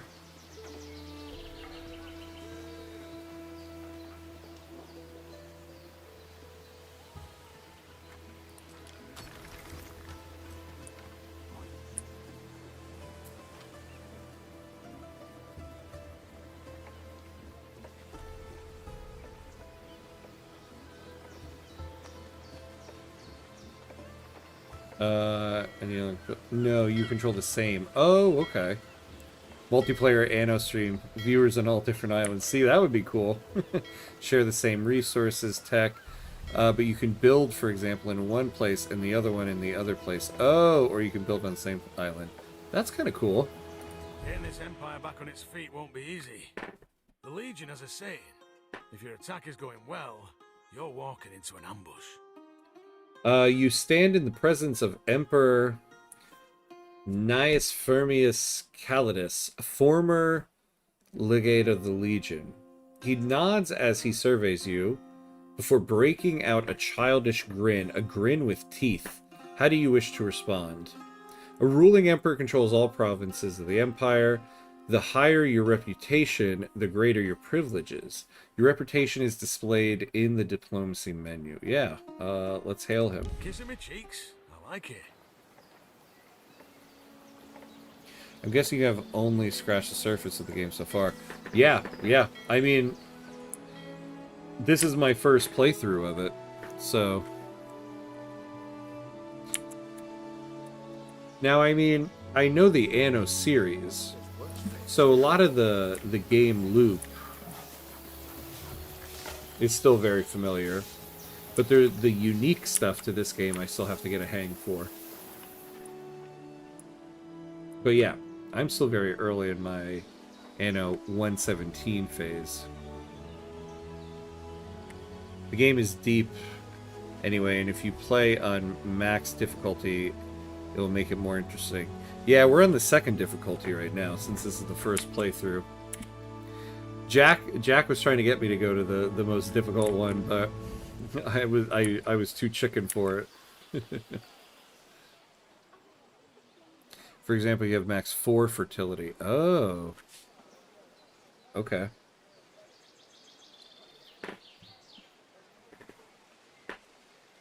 Oh, the wage upkeep costs are high. Yeah, we're already struggling with balance here. So you can attack the other governors. Yeah, you can. You can declare war on them. Oh wait, not in this screen. Oh my god, that music almost was Anno 1800's music, which I think has great music, by the way.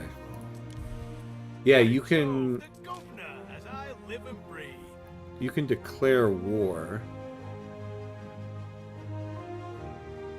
Yeah, like if we wanted to, we could do war with this guy.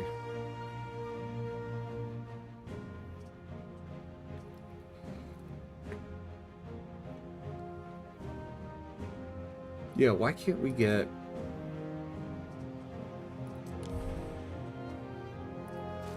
Nobody wants to do, like, a trade treaty with us. It took me like 10 hours just to be able to build ships. Yeah, we need to get to that. Apparently, we're not going to be able to get a trade treaty until we do that.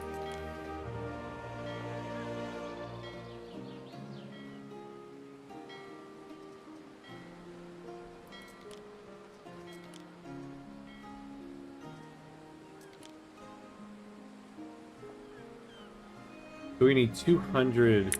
We need about 60 more plebes in order to do that. So let's build some more residences.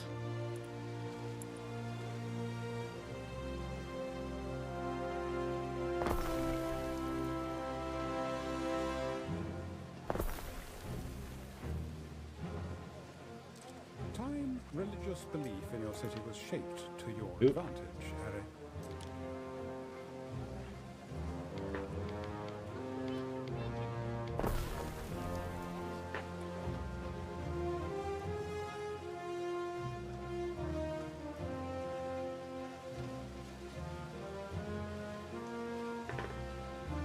And the incidents make it very interesting. Yeah, we haven't reached one of those yet, but I saw it in the menu when we were setting up. If you have an area where you don't have cover, like fire, health, etc. 10 hours. I was sitting here thinking this would be a run you can do in one stream. Oh, no. Yeah, you usually will need a couple streams to do a good Anno run.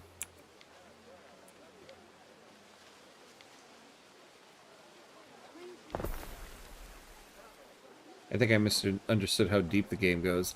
Yeah, the game goes pretty deep. We're still really early. We still only have like 2 of like the basic pops. The more advanced the pops are, the more needs and stuff you have to fulfill.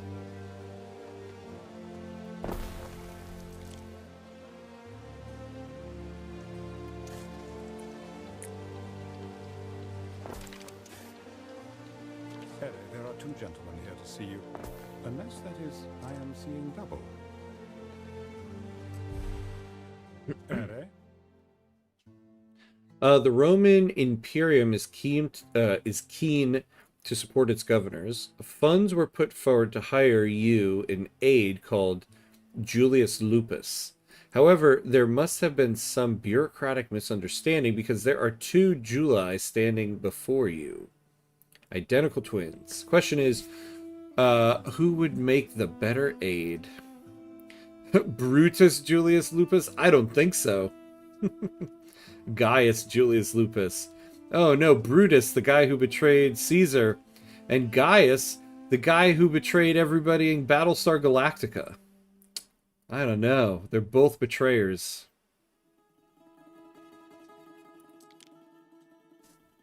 Gaius claims to be a reliable landlord. Last year alone, leasing 70 insulae or more, half of which still stand. No one is more apt with a ledger, he says, and adds that his twin brother is an illiterate brute only a fool would hire. Brutus claims he can do the work of 10 men, and that he even comes with his own Ashen. Little good has he to say of his twin Gaius, who he says is always found beside his desk and never lifts a finger.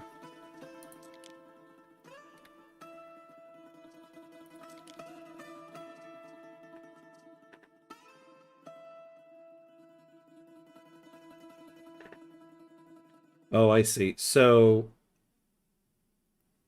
workforce from the residents plus 20%. Ooh, income area effect. Yeah, we're going to take guys. That's who we're taking.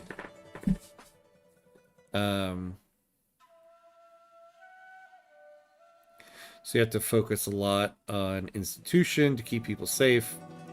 It's very good. The legend difference. I mean, in games, if the struggle is miss, you will be bored. That's why also in Vic, I don't play Great Britain and other OP nations. Yeah, agreed. Same. We're agreed on that one.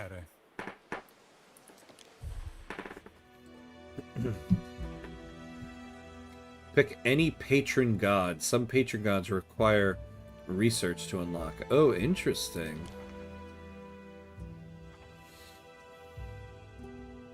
So clearly this is new. Patron gods have a wide array of effects. Choose the one you think might benefit your islands the most.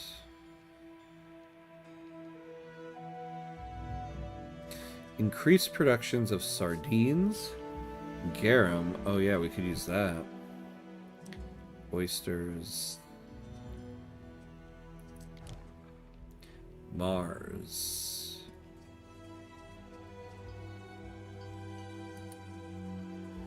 Ah. No, go back.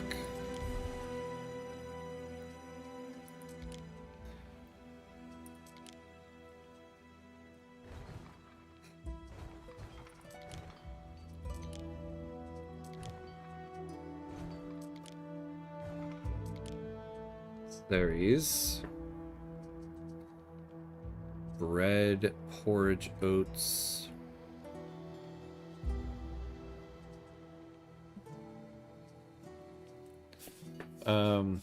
So what governors do you have with you? Anyone who will try to invade you? I don't know, because I don't really know what their personalities are yet. Like, I know from Anno 1800, you eventually kind of get to learn who all the other governors are, and you know who's, like, what everyone's level of aggression is. I don't know what the two people I have so far are, but they seem to be fairly pacifist. All right, we're at the 2-hour mark, so we're going to take a quick 90-second break so that people don't have to watch ads during gameplay. So 90 seconds, and we'll be right back.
All right, so we're back. We're back. We're at the 2-hour mark. Anybody who's been watching on Twitch since the beginning should be getting some of the drops. Java, I think you might be getting one of them. Supposedly that's how it's supposed to go. All the games I play, there's never any drops for them. So this is actually, I think, the first time I've ever played a game where I've actually had drops that can happen on Twitch. So I'm kind of curious if it happens. Oh, trading post. You know, okay. So we need to get our god here. So we want Neptune. And then, what are we researching now? Oh, the trading post. That's exactly what I wanted. How long is it going to take? 22 minutes. Okay. A simply divine choice. Your people will delight in lighting their lamps for.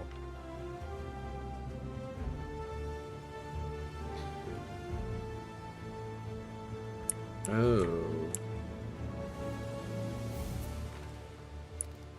No, that's the tiller. Okay.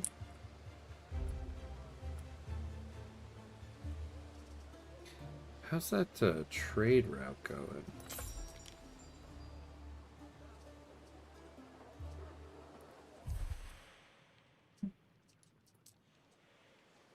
Hmm.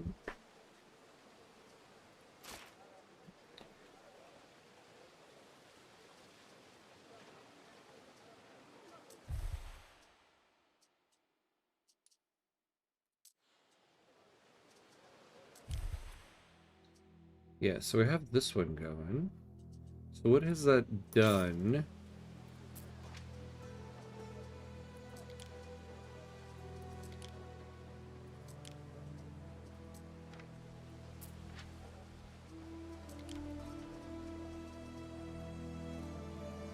Okay. Interesting. So what pop needs do we have here? No supply. So why... So it says it's at 110% here. I mean, do we just need another one?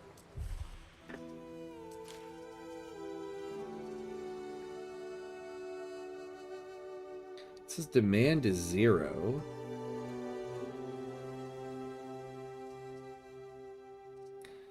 We're making a profit. So per consumption / production a minute.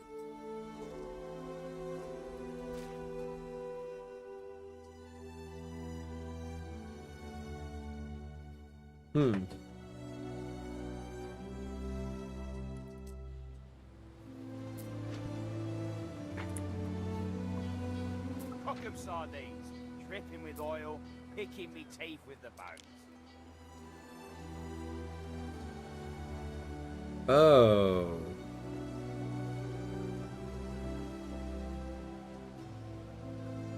Wait, what are we making here? Garum. Oh, that's not what they want.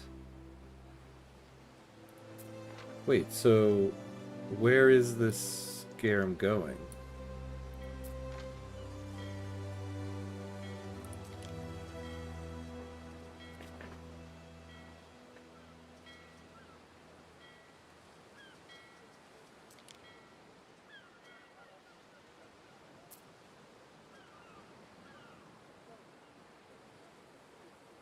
We need sandals and soap. Oh, it's fulfilling this need. Sometimes I'm an idiot. Sometimes I'm just an idiot. Okay. So we could use sandals and soap.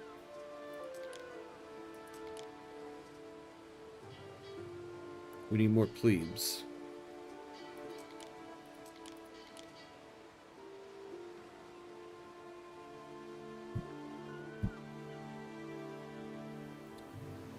We need a lot of plebes. Okay.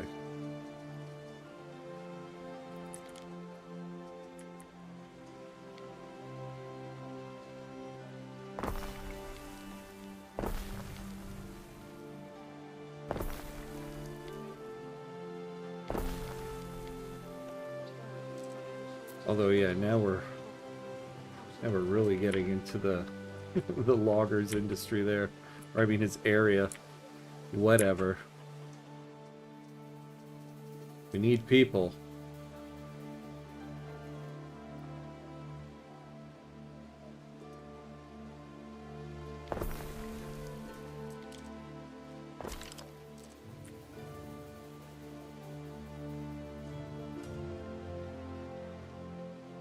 Hey, Schneewise, hello, hello. Welcome, welcome. How are you? Thanks for dropping by. No public services.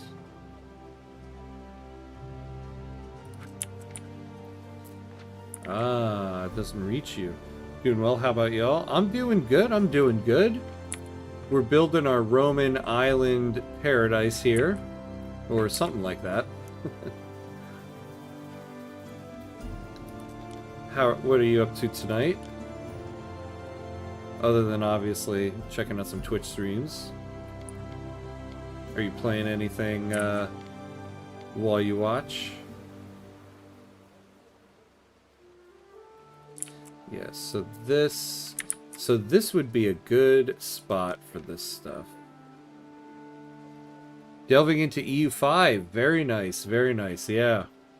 Yeah, we do EU5 on Thursdays, so we did 2 sessions yesterday. What country are you starting up in that one? NB, hello, hello.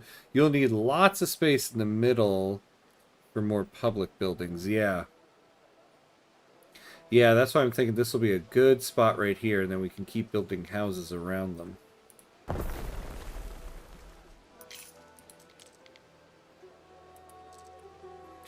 I should play Anno 1800 at some point. Bought it alongside a bunch of Assassin's Creed, but haven't touched it yet. I don't know yet. I messed around with Castile at first. Yeah, well this one, Anno 117, just came out yesterday. So you could check this one out. This one's brand new, but Anno 1800 is just fantastic. Highly, highly recommend it.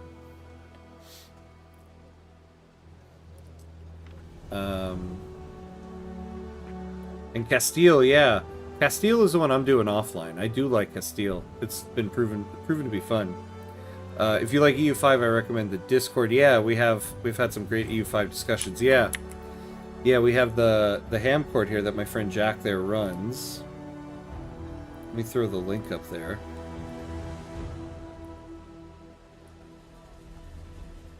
Yeah, we do some discussions, post stuff that we've discovered about it and all that stuff.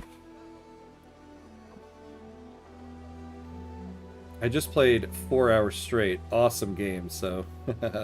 Oh, well, wait. NB, you're talking about Anno 117 or EU5?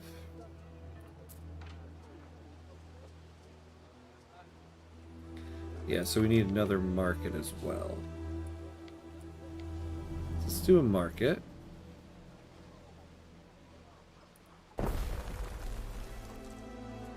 Arguably, we talk about EU5 more than Victoria 3. Yeah, in the last week we kind of have, right? Well, December 11th, though, Iberian Twilight comes out, so that might change.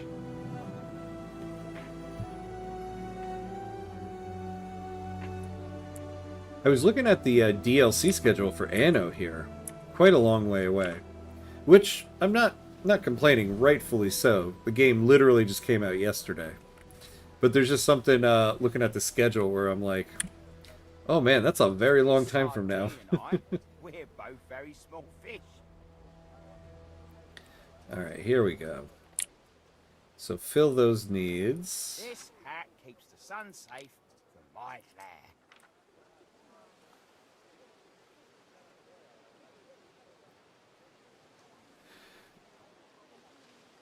Alright, so the income here has gotten a little bit better.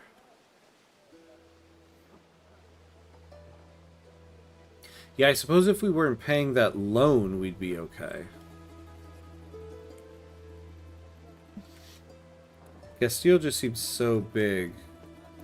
I know it's one of the recommended too. You know, the one thing I've I like about EU5 is that, like in Victoria 3, when you start with a big country, the country is big and you have so many places to build, right? But with EU5, it's all about control and everything. So even when you have a big country, so take like Castile, you're still only building in one concentrated place. And so, even though it's big... Crown of golden autumn precedes us. Oh, what's going on here? Even though it's big, you need to just focus on that one area and then start expanding out. Oh, Artful Wiz, yeah, I was just wondering before if that was still in here from Anno 1800. So what is it? Control Shift R.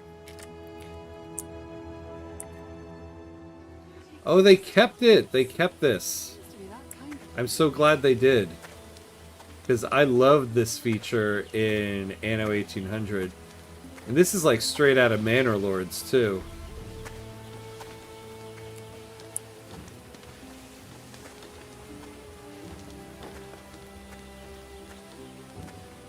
Go take a look at our little tower over here.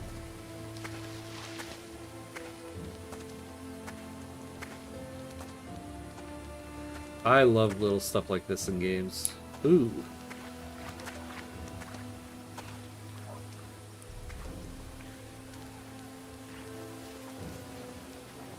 Yeah, Manor Lords is a fun one, right? We were just talking about that before. That I need to add that onto the stream, because I do love that game.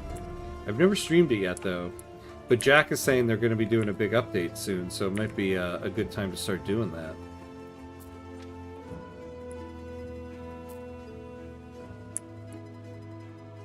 Basically, my streaming schedule is on Tuesdays, I do a morning and night session of Victoria 3. On Thursdays, I do a morning and night session of EU5.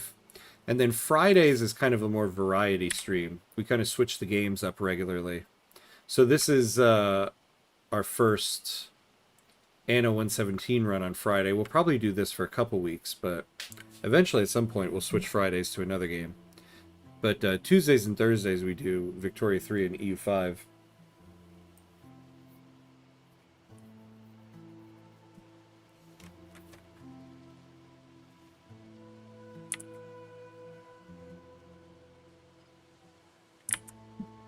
We are so close to finally being profitable.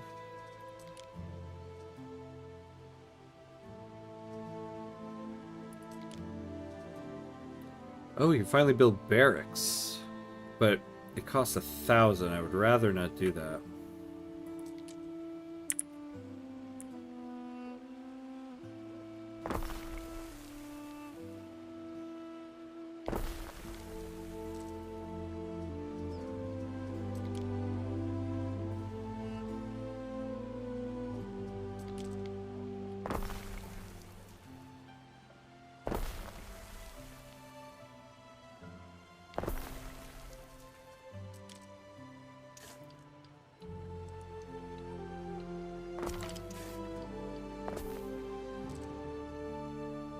Now let's see. So we're trying to get to 200 plebes here.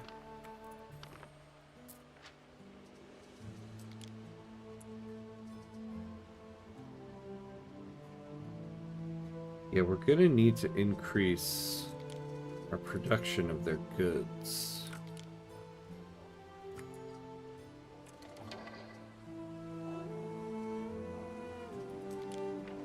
Maybe have another oat farm.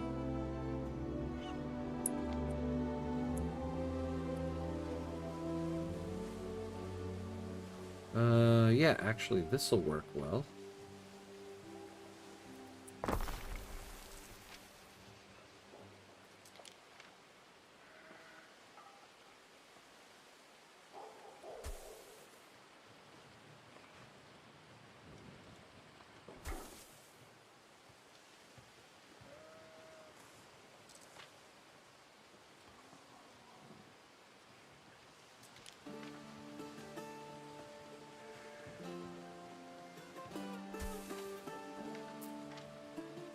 Alright, so we got another oat farm.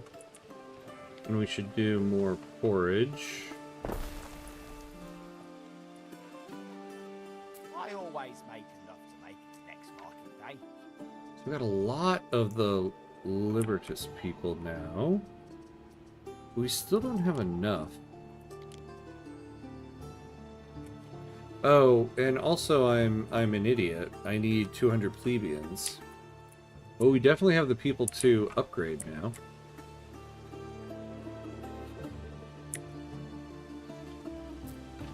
Well, let's upgrade the people around my residence, huh? How about that?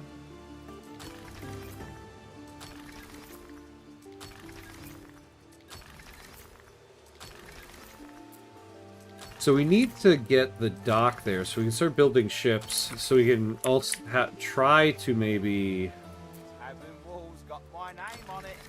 get a trading agreement going. There we go, we unlocked it.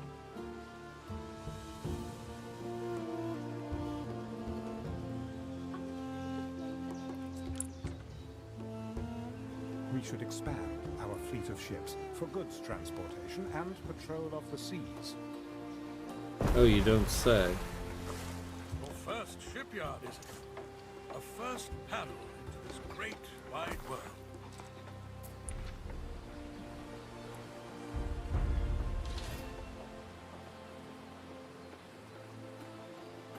Okay, so this guy's got 3 cargo slots, this guy's got 2.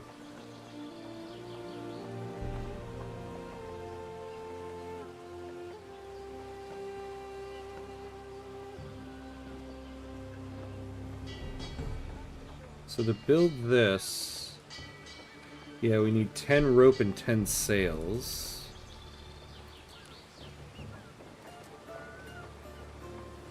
Hemp farms. Is that the farm that we've been building? Yeah, hemp. So I wonder if we'll have enough.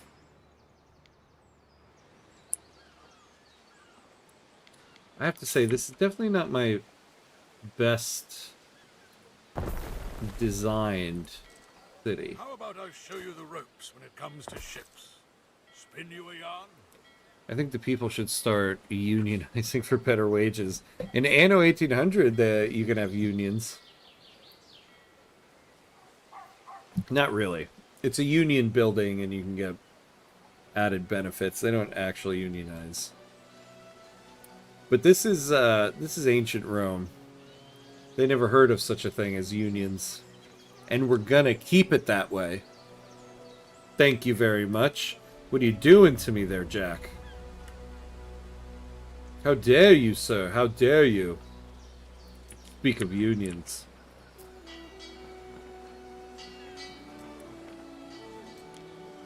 In case my sarcasm is not clear, I'm a heavily pro-union person. What do you mean, do these roads not meet up? Is that... Oh, there we go.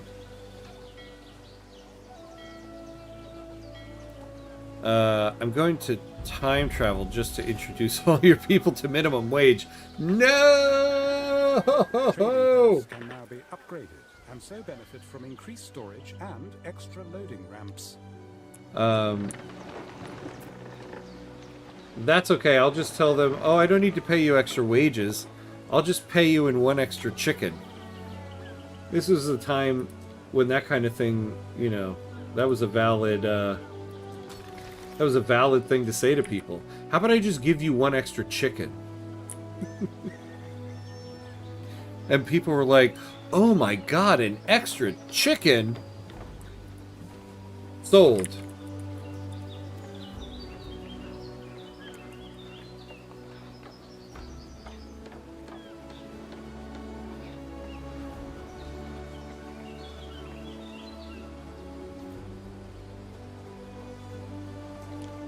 Alright, so we have rope.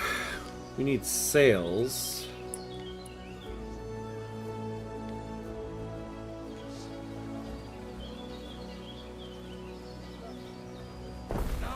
sail. May Aeolus Bag of Winds help and not hinder.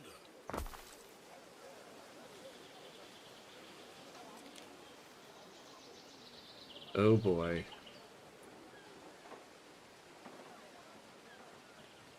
And we still have 19 minutes left on our other loan.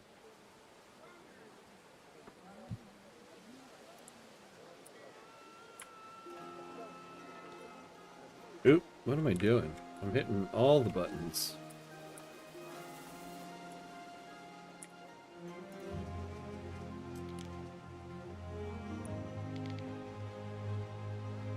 I swear to God, when this song starts, like, I feel like on purpose, they're making the song sound like Anno 1800.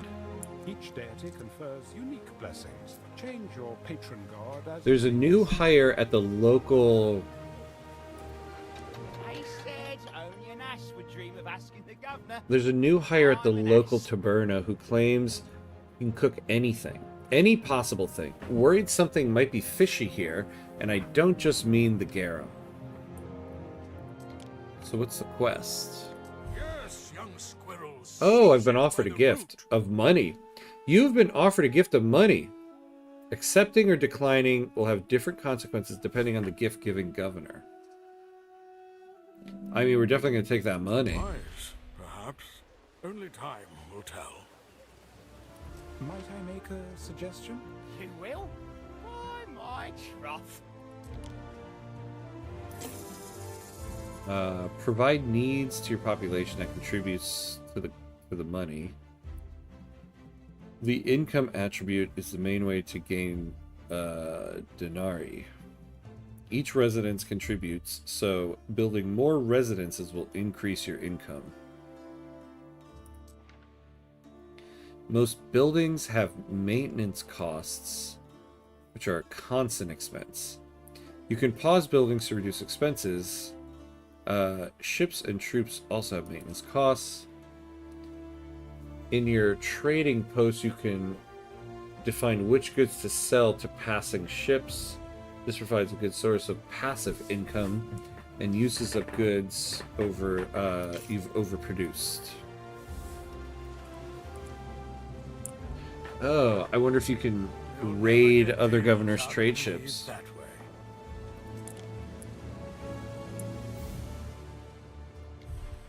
I wonder. We rely on maritime routes. Patrons come from far and wide for Lily Bion's entertainments.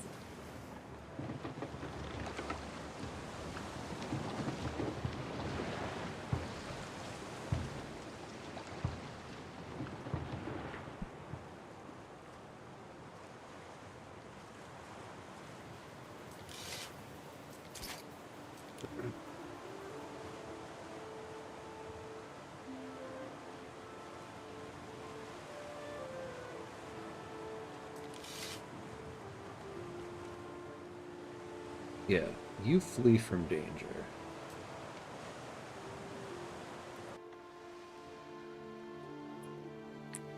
Look at Jack, going straight to piracy. Can you see the other governor cities? Yeah, you can.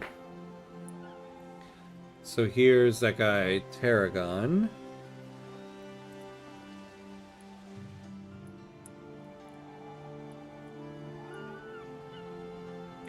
See, I do think something I did here is,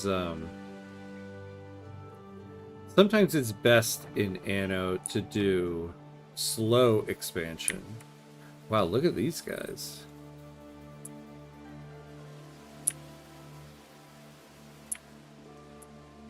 And I was a little impatient today.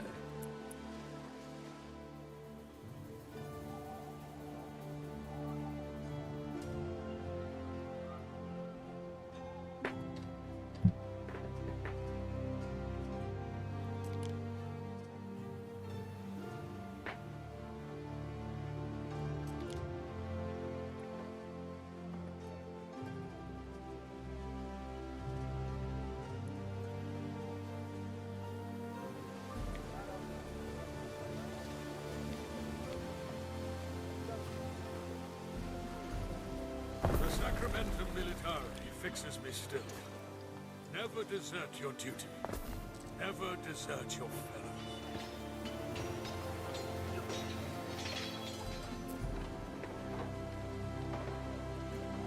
All right. We can recruit some people.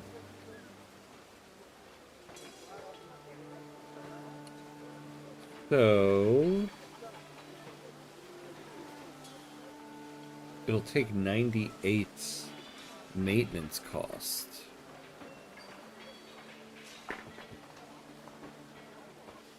Oh yeah, these guys. Yeah, where was it? Yeah, they have a huge city here, right? So Zara Nitui.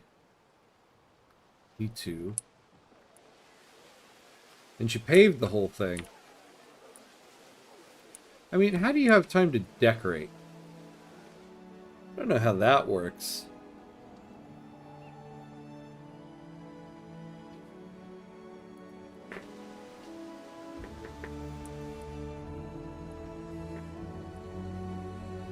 One thing I do know about myself, though, is in city builders, I build cities like a New Yorker. Everybody is close up together, grid system. Although I didn't quite do my regular grid system in this. But it is killing me looking at this like land right here, being like, oh, this is empty land I could have built on. I mean, we are on an island after all. New Yorker.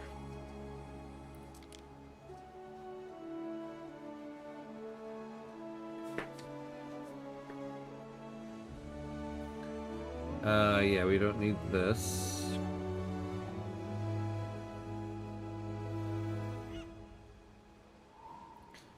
See, there you go. Thank you. Thank you, Jack. The Romans used the grid system. So I'm just doing good RP. That's all. I call it good RP.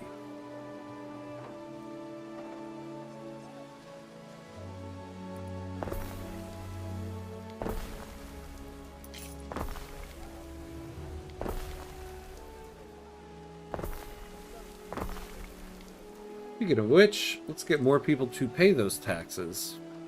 The Romans used the grid system, then Europeans created a better system. That's right.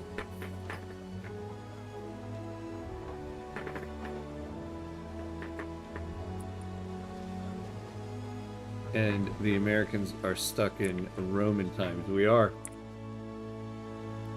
Roman and Greek times. We like to say we modeled our government after the Greeks and build Greek-style architecture, but we do foreign policy like the Romans.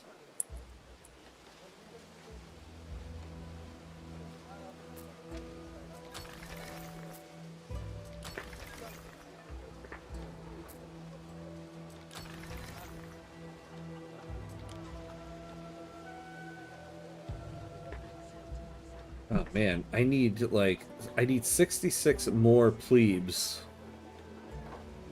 in order to do this.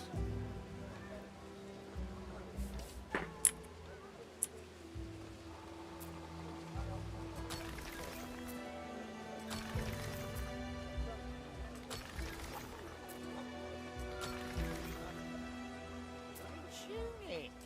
Pretty cheap, but then again, Nowadays, I can't even call our foreign policy American. Yeah. Yeah. Nowadays, I just call it nonsensical. That's pretty much what we do. Only outwardly. Certain white and blue flag, etc. Yeah. Yeah, exactly. Oh, hey, Dub Twitch. Hello, hello. How's Anno? It's great. It is going well. This is my first playthrough with it. and it's been going well. You know, I actually haven't said it in a little bit. I was reading up that I need to repeat this a couple times, but special thank you to Ubisoft and GameSite for giving me a free copy of the game. So that was very cool.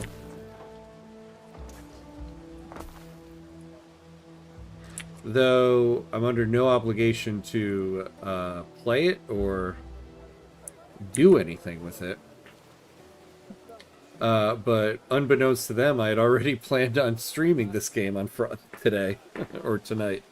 So, thank you very much for that. Yeah, look at you. That's so cool. Yeah, I know. I was pretty pumped about it. It's the first time that's happened to me. So that was very exciting. I guess unbeknownst to them, I already had it pre-ordered on Steam. I had to rush over to Steam and be like, give me a refund, please. Oh, look for the cook at the tavern. Where did I put that tavern? Oh, here we go. Maybe not that tavern.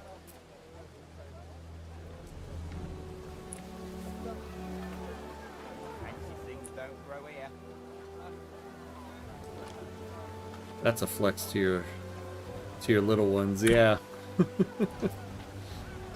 That's right. I need to call my brothers up and be like, guess what? Trust me, life's better. Guess who got a free game from doing what he's doing?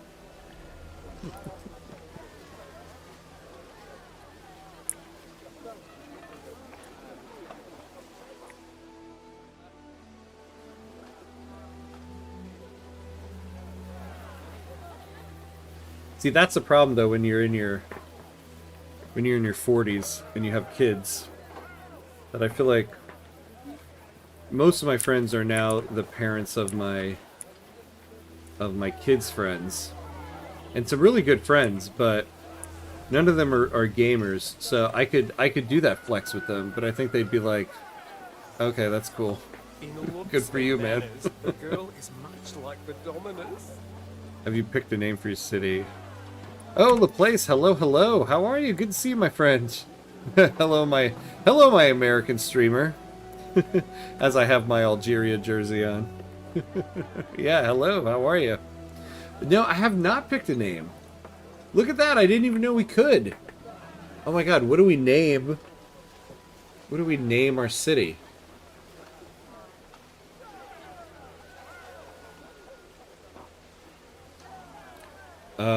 We'll call it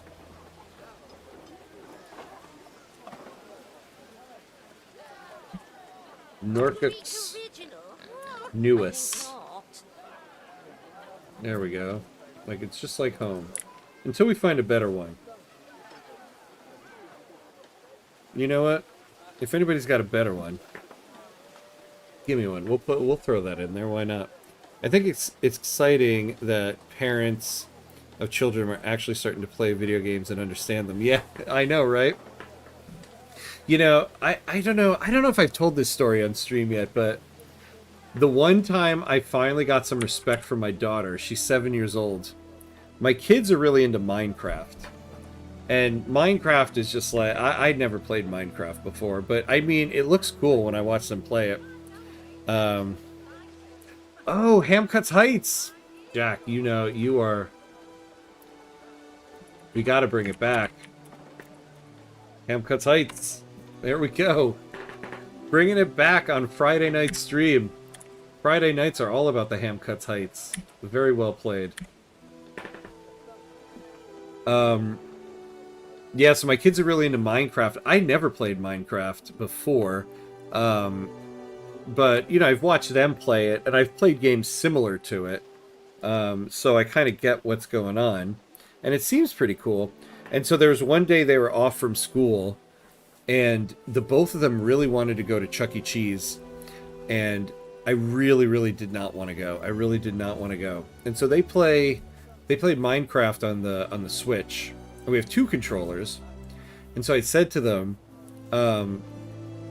instead of going to Chuck E. Cheese, what if we went to GameStop, bought a 3rd controller, and then all 3 of us played Minecraft together? And they were both like really into that, and I was like, yes, thank God, I don't have to go to Chuck E. Cheese. So we went to GameStop, we got a controller, came back home, and so I played Minecraft for the first time with them. And, you know, I was building stuff, and my daughter was like really impressed with what I built. And she goes, Dada, you're really good at this. I was like, finally, she has some respect for me. That's what it took.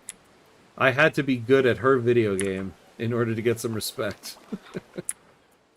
And I turned to her and I was like, listen, I have a particular set of skills. It won't help you with anything else in your life, but in moments like this, it's helpful. You're the greatest artist in your kid's eye, I'm sure. Yeah, sometimes I am. Sometimes I am. My daughter right now is doing a like an acting and singing class. So she's like, and they're doing like a song from Newsies, no, not Newsies, Finding Neverland, the musical. Not once has she ever like asked me, like, Dada, how do you do theater? Like, I'm doing theater right now, can you give me some tips? Like, all this time I'm like, I haven't said this to her because I want this to be her thing, but I'm like, this is what I do. I teach theater. I've been working in the theater like for most of my life. But she still hasn't put it together that, oh, I can ask Dada about this.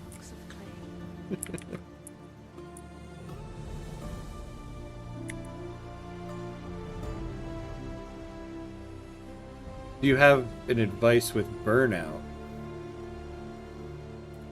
With burnout, what do you mean? I don't understand what you're asking.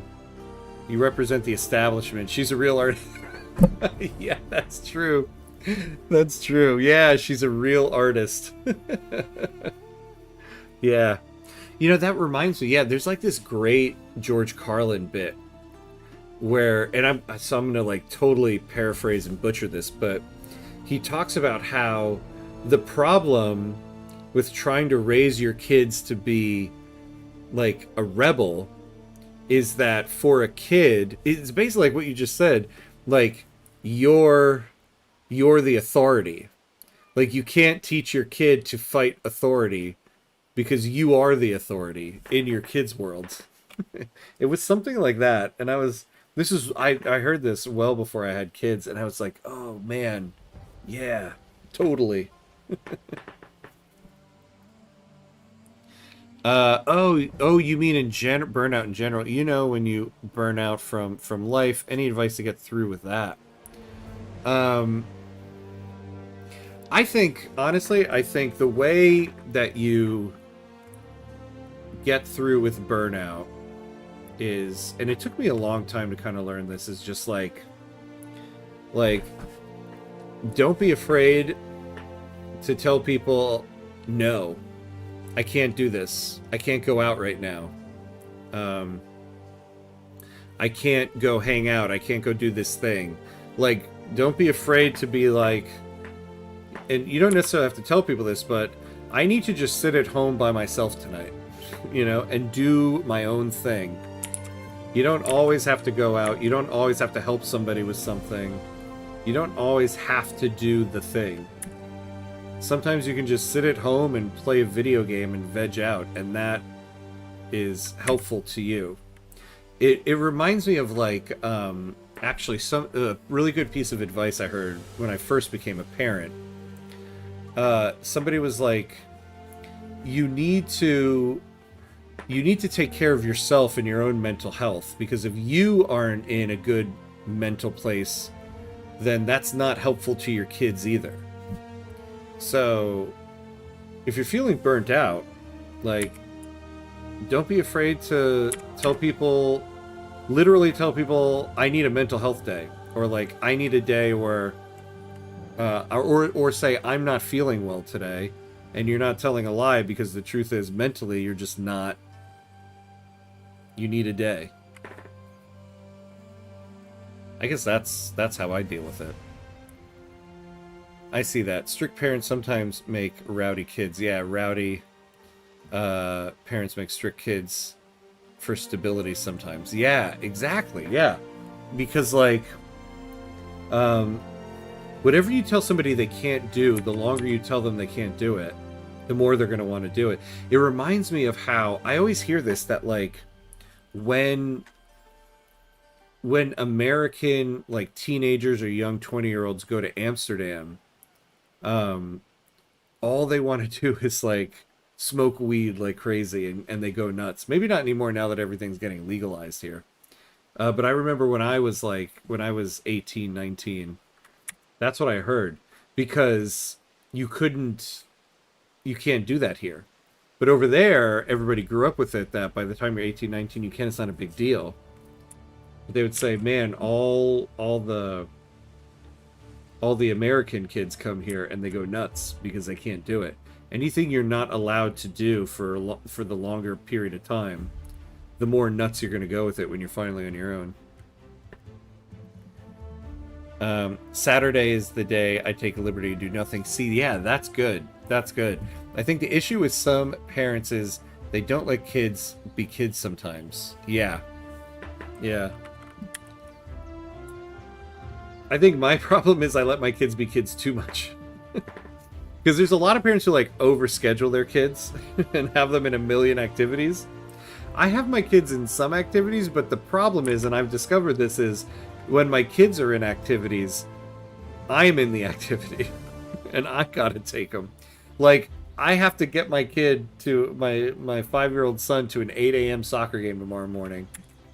Now, it's like the only activity he's in, so I'm not, like, overexerting him. But at the same time, I'm like, damn it, I gotta wake up at like 6 a.m. on a Saturday to get to a 5-year-old soccer game. That sucks.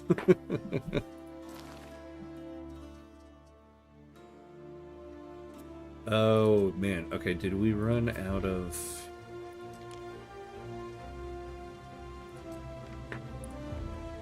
Hey, look at us.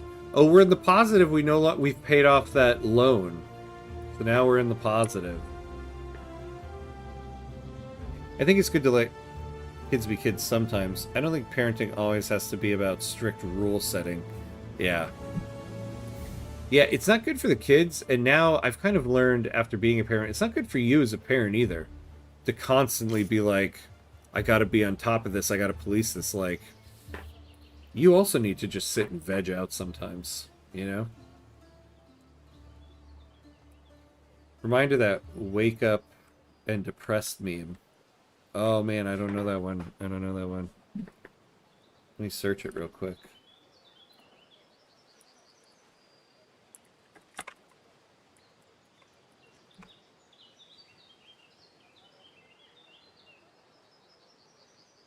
Oh, it's not coming up. But I get the gist, I think.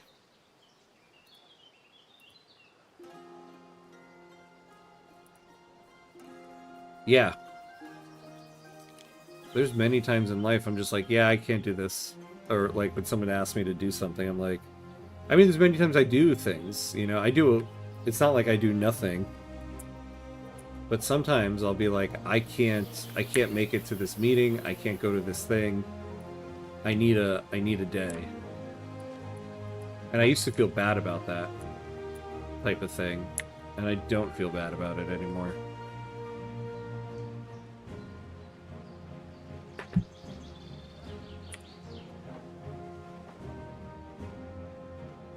Alright, so we're earning money. I think there is a way to grow up children with manners without trying to force it into them all the time. Yeah, I mean, I think you just, like...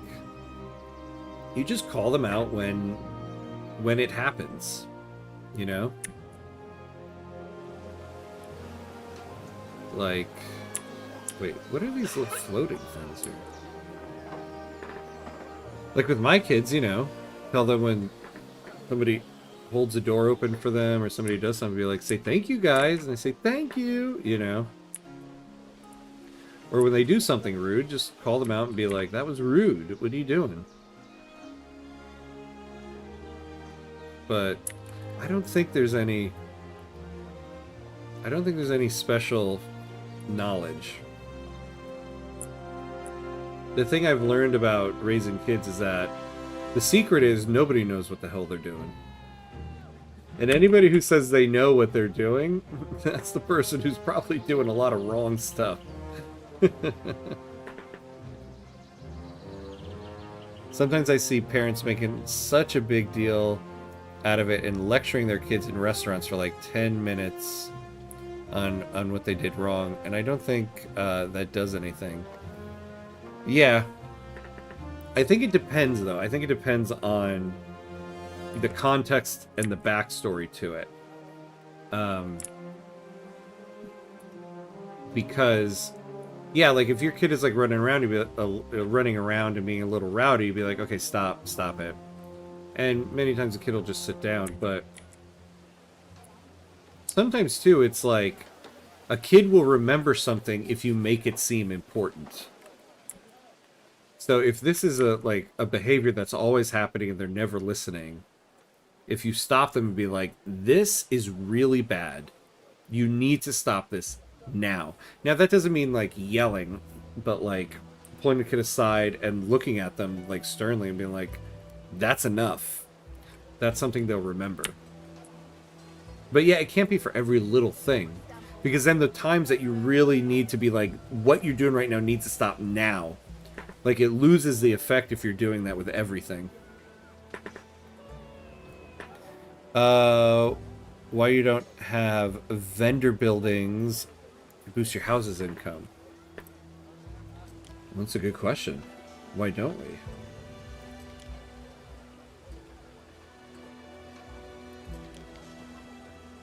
Is that these things? The Officium? Is this basically what the Anno 117 equivalent of the trade union buildings are?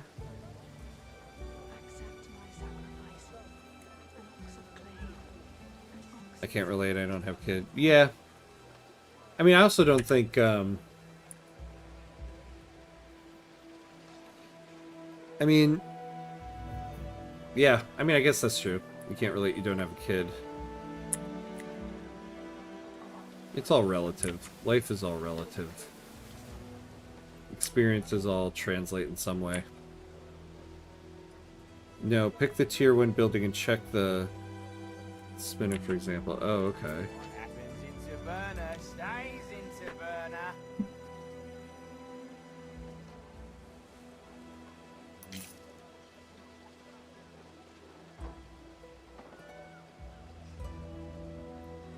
Spiner.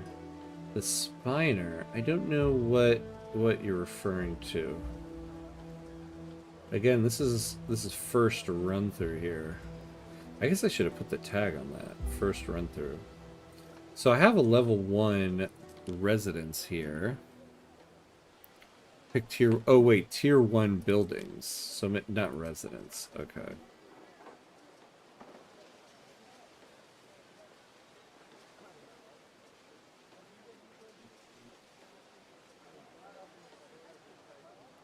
So the Governorville building. The yellow one. Tier 1 from the Pops.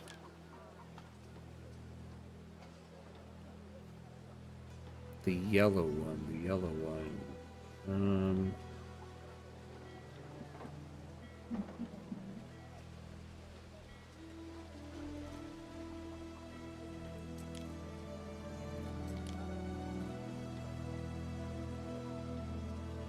Oh, Yellow Claw. Oh. Yeah, I do have that building. Where is it? Here it is. I do have one of those. Oh, so is this this is giving an area effect. Ahaha. Oh, I see. So it gives +1 income. That is good to know. Well, I don't know if I'm going to move that one because it's covering all these guys. I might build another one and put it like right here.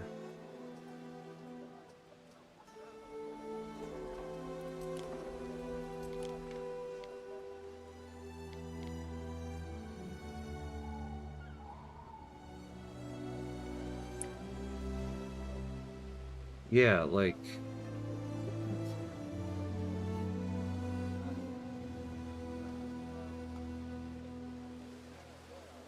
Yeah, let me figure out where I'm gonna put this guy.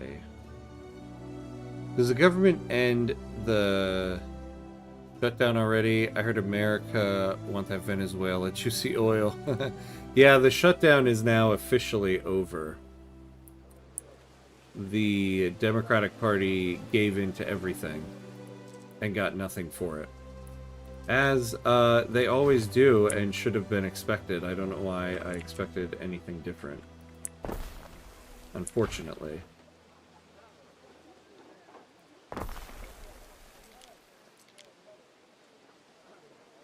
Here we go.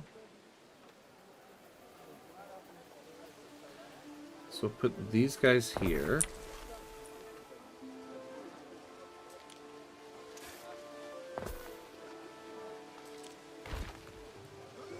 There we go. Put those guys there.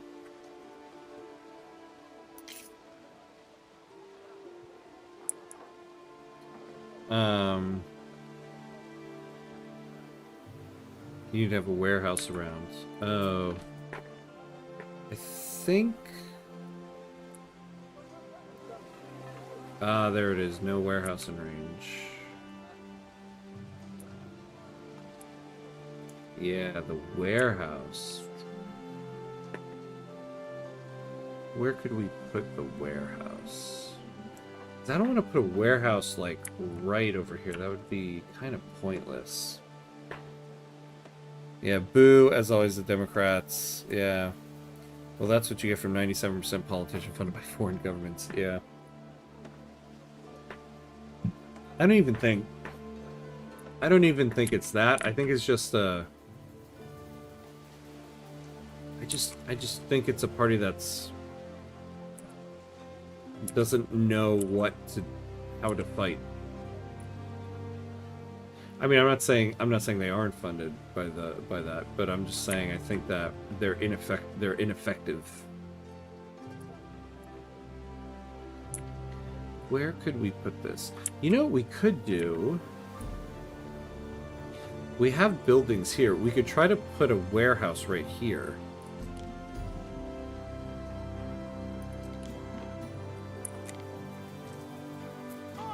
Like, what's the range? Yeah, look at this. We could put a warehouse right there. It's a little bit of distance. There's a little bit of distance there. I intend to forget all about it. But we are building more buildings over here, so it might be beneficial to have a warehouse there.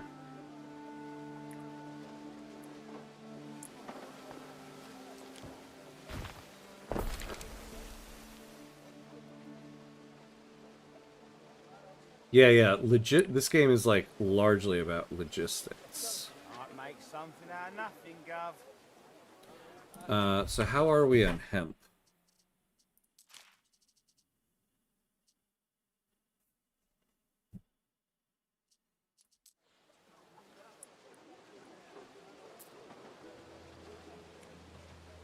We're at 100% here. Is that the only hemp farm? Oh man, we don't have another one? Alright.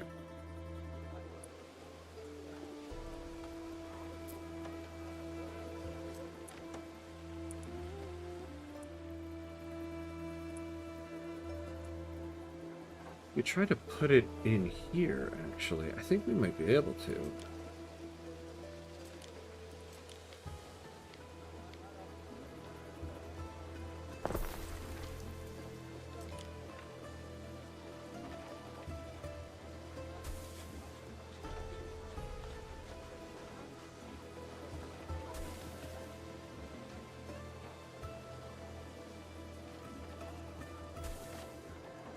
There we go. So we got another hemp farm.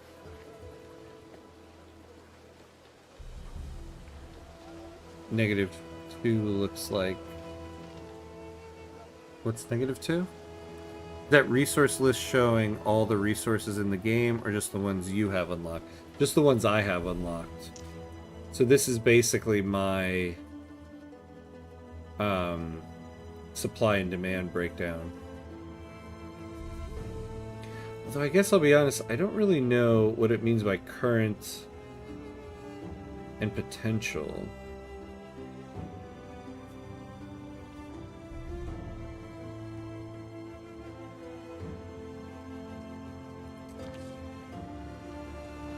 You have 3 minutes, you have 2 minutes, -1 now. Everything is calculated per minute, yeah.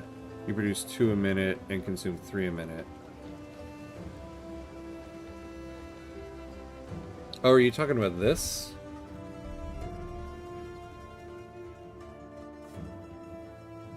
No, but the green is the supply, the white is the demand.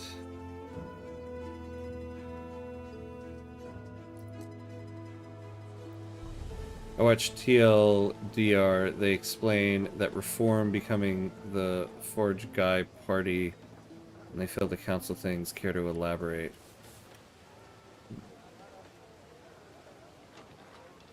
Damn, I just wake up. Oh. Not sure what I saw there. Oh, yeah. It's okay. Yeah, but I do think I have a little bit of a shortage. Oh, what does this guy want? A small fire has broken out. What? Too small to be of concern. Oh, that's too small to be of concern? My guy, what are you doing? Someone help! It's all ablaze! Wait, hold on. What are you guys doing?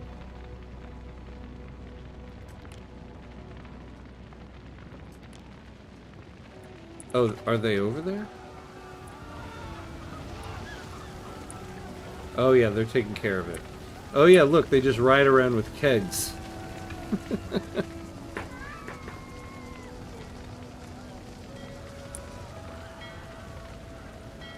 How it go? I back. Oh hey, Dev Twitch, you're back. Yeah, no, we're doing okay. Same old, really.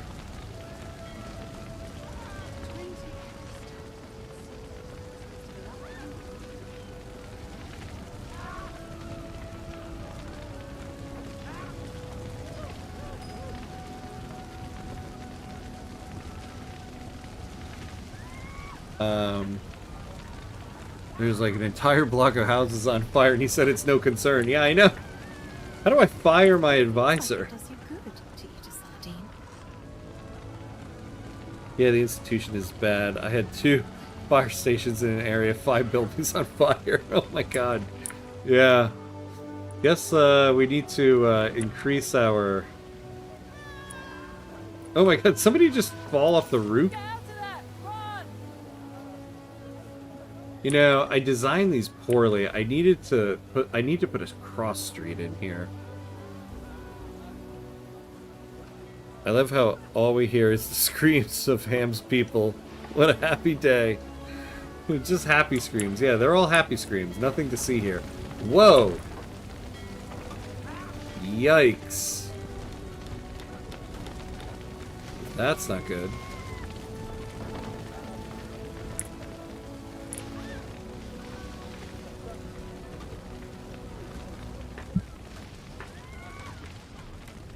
Who left the candle burning?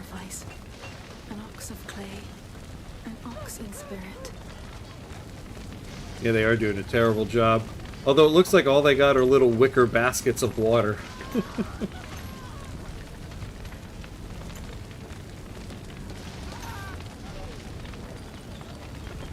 They will only content the fire and don't do spread, yeah. If the buildings that have fire will be burnt down. Everyone, it's Roman times. Yeah, Dev Twitch putting it into perspective.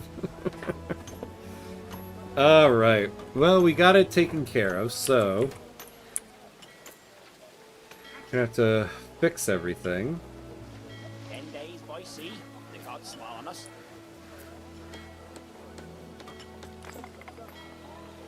There we go.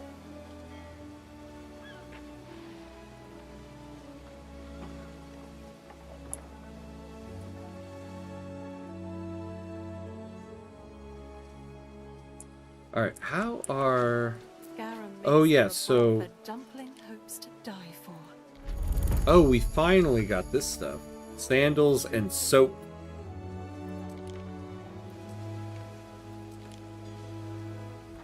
So we need pigs, we need salt. We actually have salt going. And then a tannery. And then sandals. So, how much salt do we have?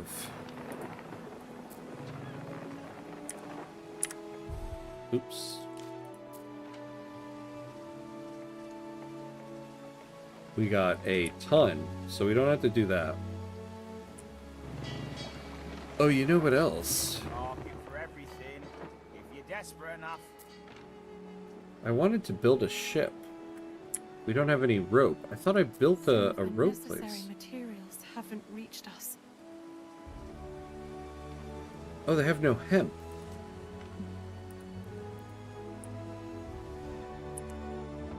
Alright, well hopefully we can fix that.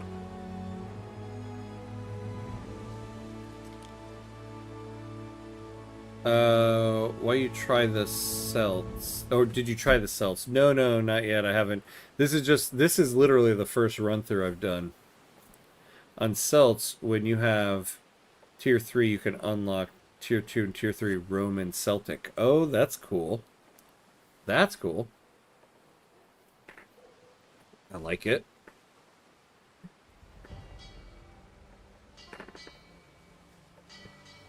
Yeah, looking at this game, I kind of forgot how expensive salt was before technology, yeah.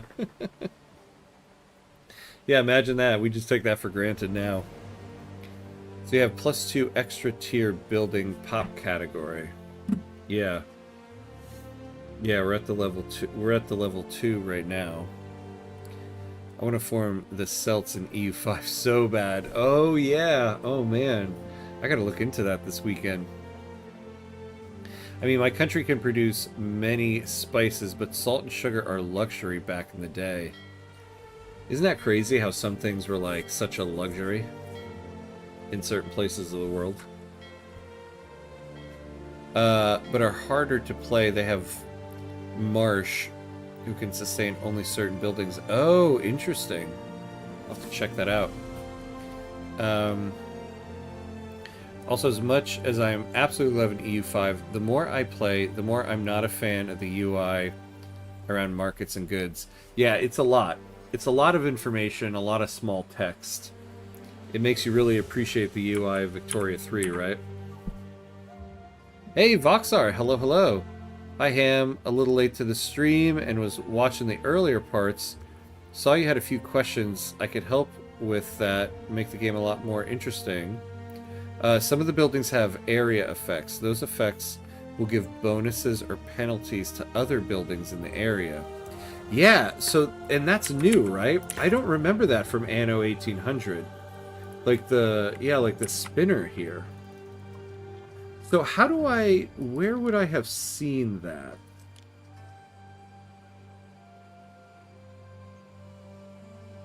Oh, area effect. +1 income, +1 knowledge, or yeah, +1 knowledge. Oh man. Okay. Oh, same thing with this guy. Yeah, that wasn't in H&M. Okay, yeah, thank you. I thought it wasn't, because I was like, that is new to me. I was not aware of that at all.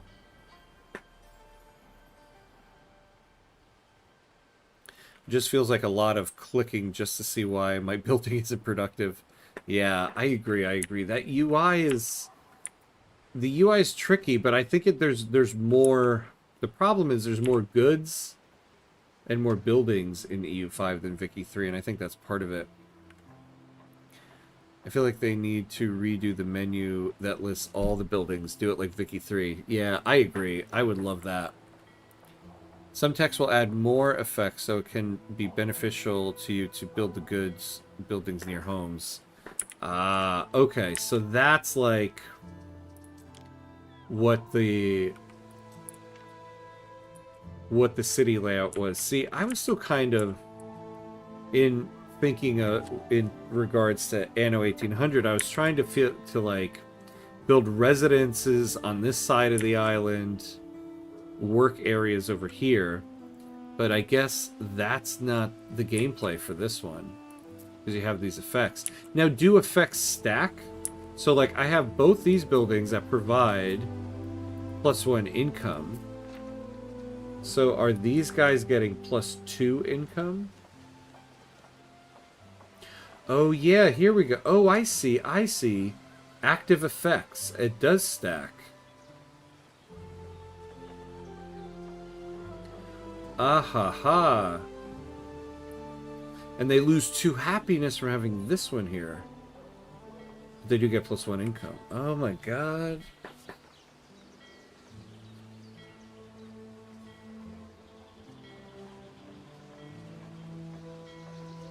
Well, this makes things a little different.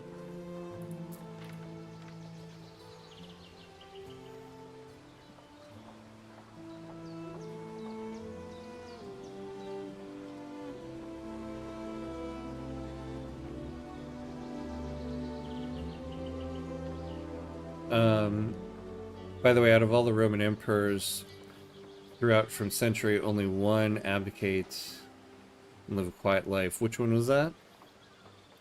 And their input buildings can have bigger negatives, so you build them out in no man's land. Oh, interesting. And their input buildings can have bigger negatives. Ah, okay. So like this one...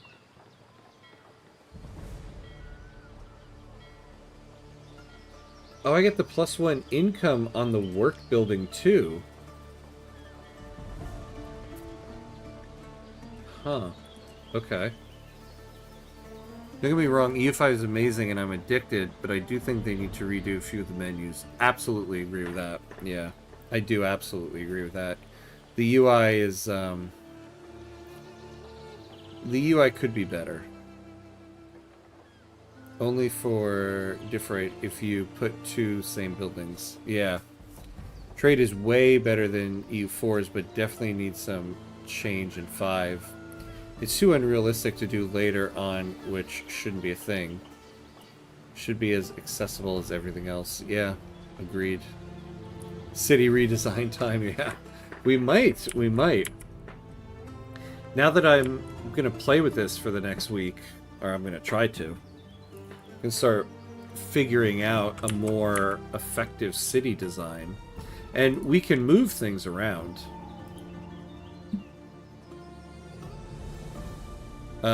Negatives do, but bonuses don't normally. Well, it looks like we're getting stacked benefits, right? Like we have the +1 from the nearby Pilius Felter, and the +1 from the nearby spinner.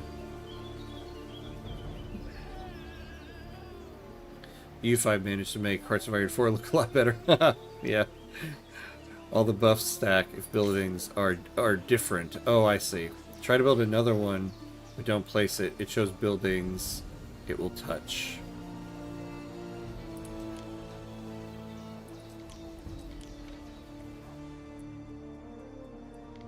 Ah, I see, I see.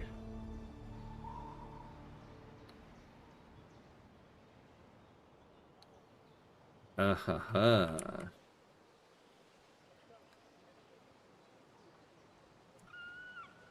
So it kind of seems like it would be beneficial to have, like, work buildings in a center and residential buildings built, like, around them.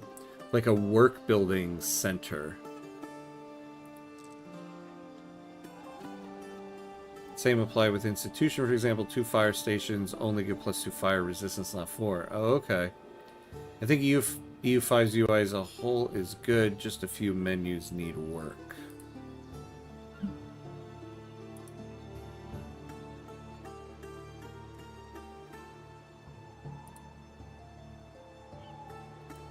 Mainly around production buildings, yes. Agreed. What you want to build outside town is the ones that have fire. Yeah, yeah, that's true. The fire. That's from Anno 1800 too, the fire and negative health. Yeah, it's any buildings in the area. Okay. I have a feeling the rents here are too damn high. Yeah, I think my city, the rents are a little too damn high.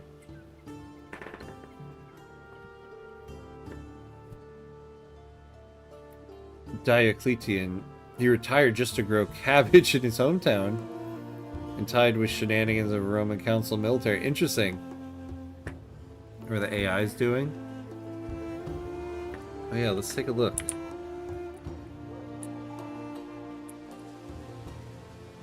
See, I want to start building stuff like that.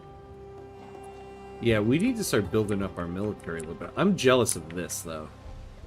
What they did here.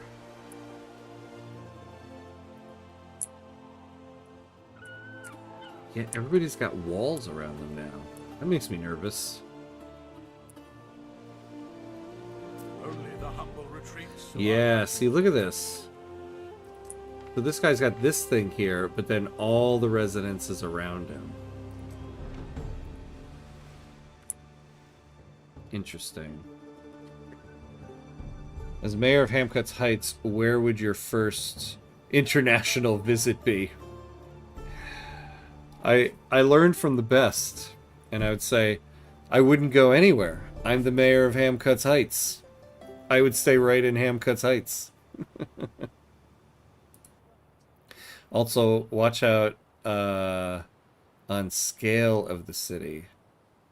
When city grows because you have more pops, also negative effects increase. Oh, -2 fire to all becomes -3, then -4. Interesting. Okay. Oh yeah, but 2 spinners don't stack, for example. Oh, I see what you mean. I see what you mean. So 2 spinners wouldn't stack. These are 2 different buildings, so they're stacking. Yeah, that makes sense. So I can't spam like 10 spinners and get a ton of income. Okay. So basically, the bigger you are as a town, you need to have more and more better institutions. Okay. The green up arrow would be new buildings. The square would be a duplicate and no bonus. Oh. Oh, I see. Oh, yeah, and it's telling me I have one right here. But if I do this one... Ah ha ha! I get it. I get it. I see. Well, this makes things a little different. Like a big city, you need to research extra production of fire station. Well, you should have seen me much earlier in the stream. I think we got an hour and a half into the game until I finally realized, oh, I have a tech tree. I felt so stupid. Like, what kind of grand strategy 4X city builder gamer am I? I didn't even think to look for the tech tree. You can't let AI outplan you. Yeah, time to reposition the buildings. Yeah, exactly. I've questioned how 50 years of mortgage will save American economy. Oh my god, my wife and I were just talking about that. It's not. People are going to go bankrupt with those 50-year mortgages. They're awful. The AI actually seems pretty competent. They do, but I feel like... I remember this from Anno 1800, feeling like these are just like kind of preset building layouts. I think they kind of do preset building layouts.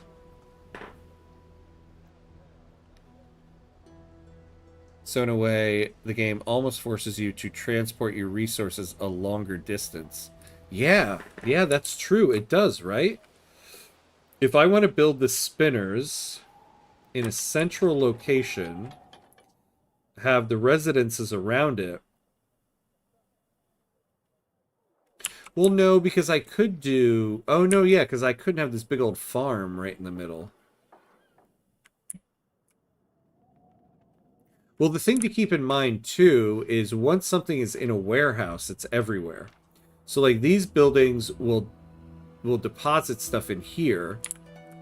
And then I could have the output, the building that needs it as an input right here, and it would be a quick transport because it's right next to a warehouse.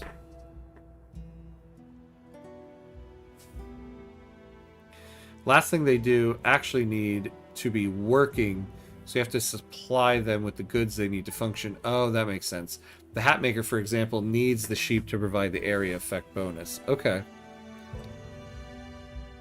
The game have tech trees? Insane! Mind blown. So basically what you need to do next is make a commercial area. Yeah, and surround that with houses. In the commercial area, you put a warehouse and buildings like spinner, hat, etc. Yeah. That makes sense.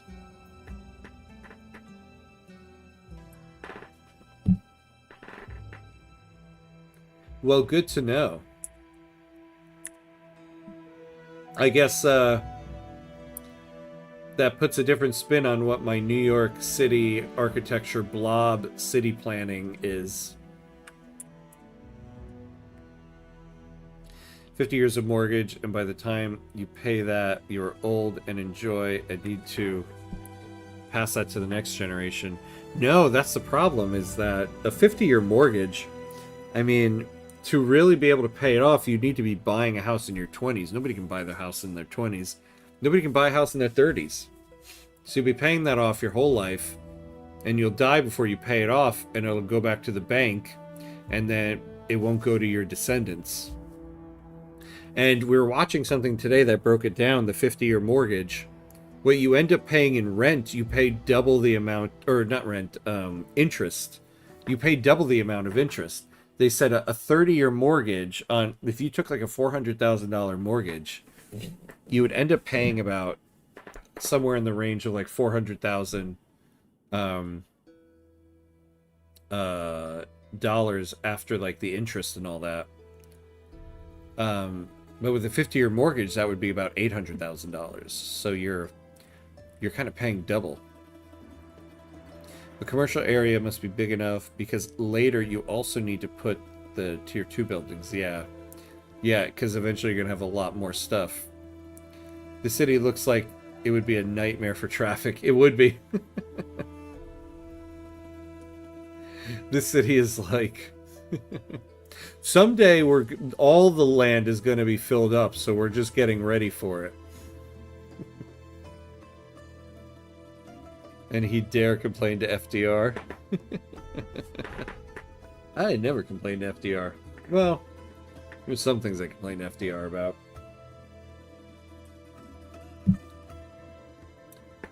Oh man, well, my friends, I think we've reached our conclusion for tonight. We did some good stuff tonight, though.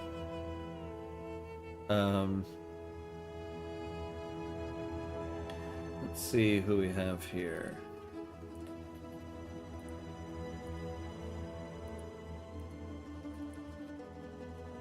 We're gonna do a raid on Twitch here. My friend Sneaky Spudworth is playing some Schedule 1. He's an excellent streamer to watch, so we're going to do a raid into there, but... So, I think we've reached the end for tonight. Funny enough, Roman City build systematically. Yeah, unfortunately they have me planning it right now. But we did some good work here. But that'll be it for tonight. So next time I'm on will be Tuesday for some more Victoria 3. Yeah, have a good one, Jabba. Always good to hang with you. I'm glad we finally got to do this one.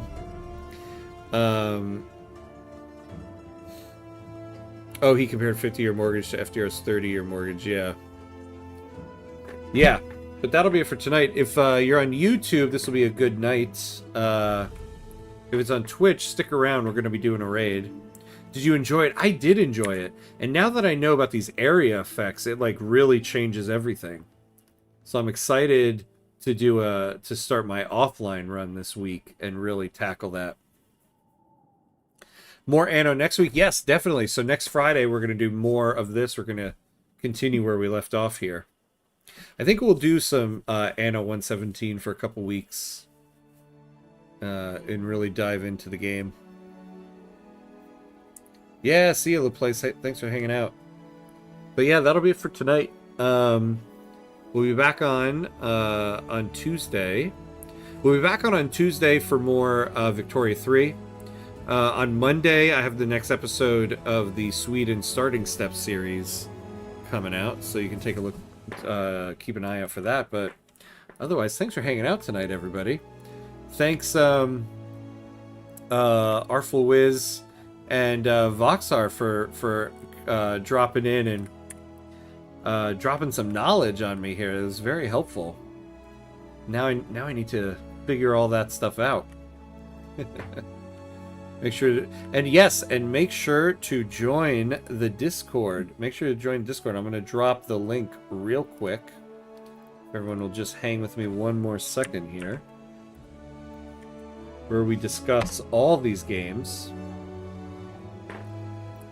Join the Discord. All right, so like I said, if you're on YouTube, that'll be a good night.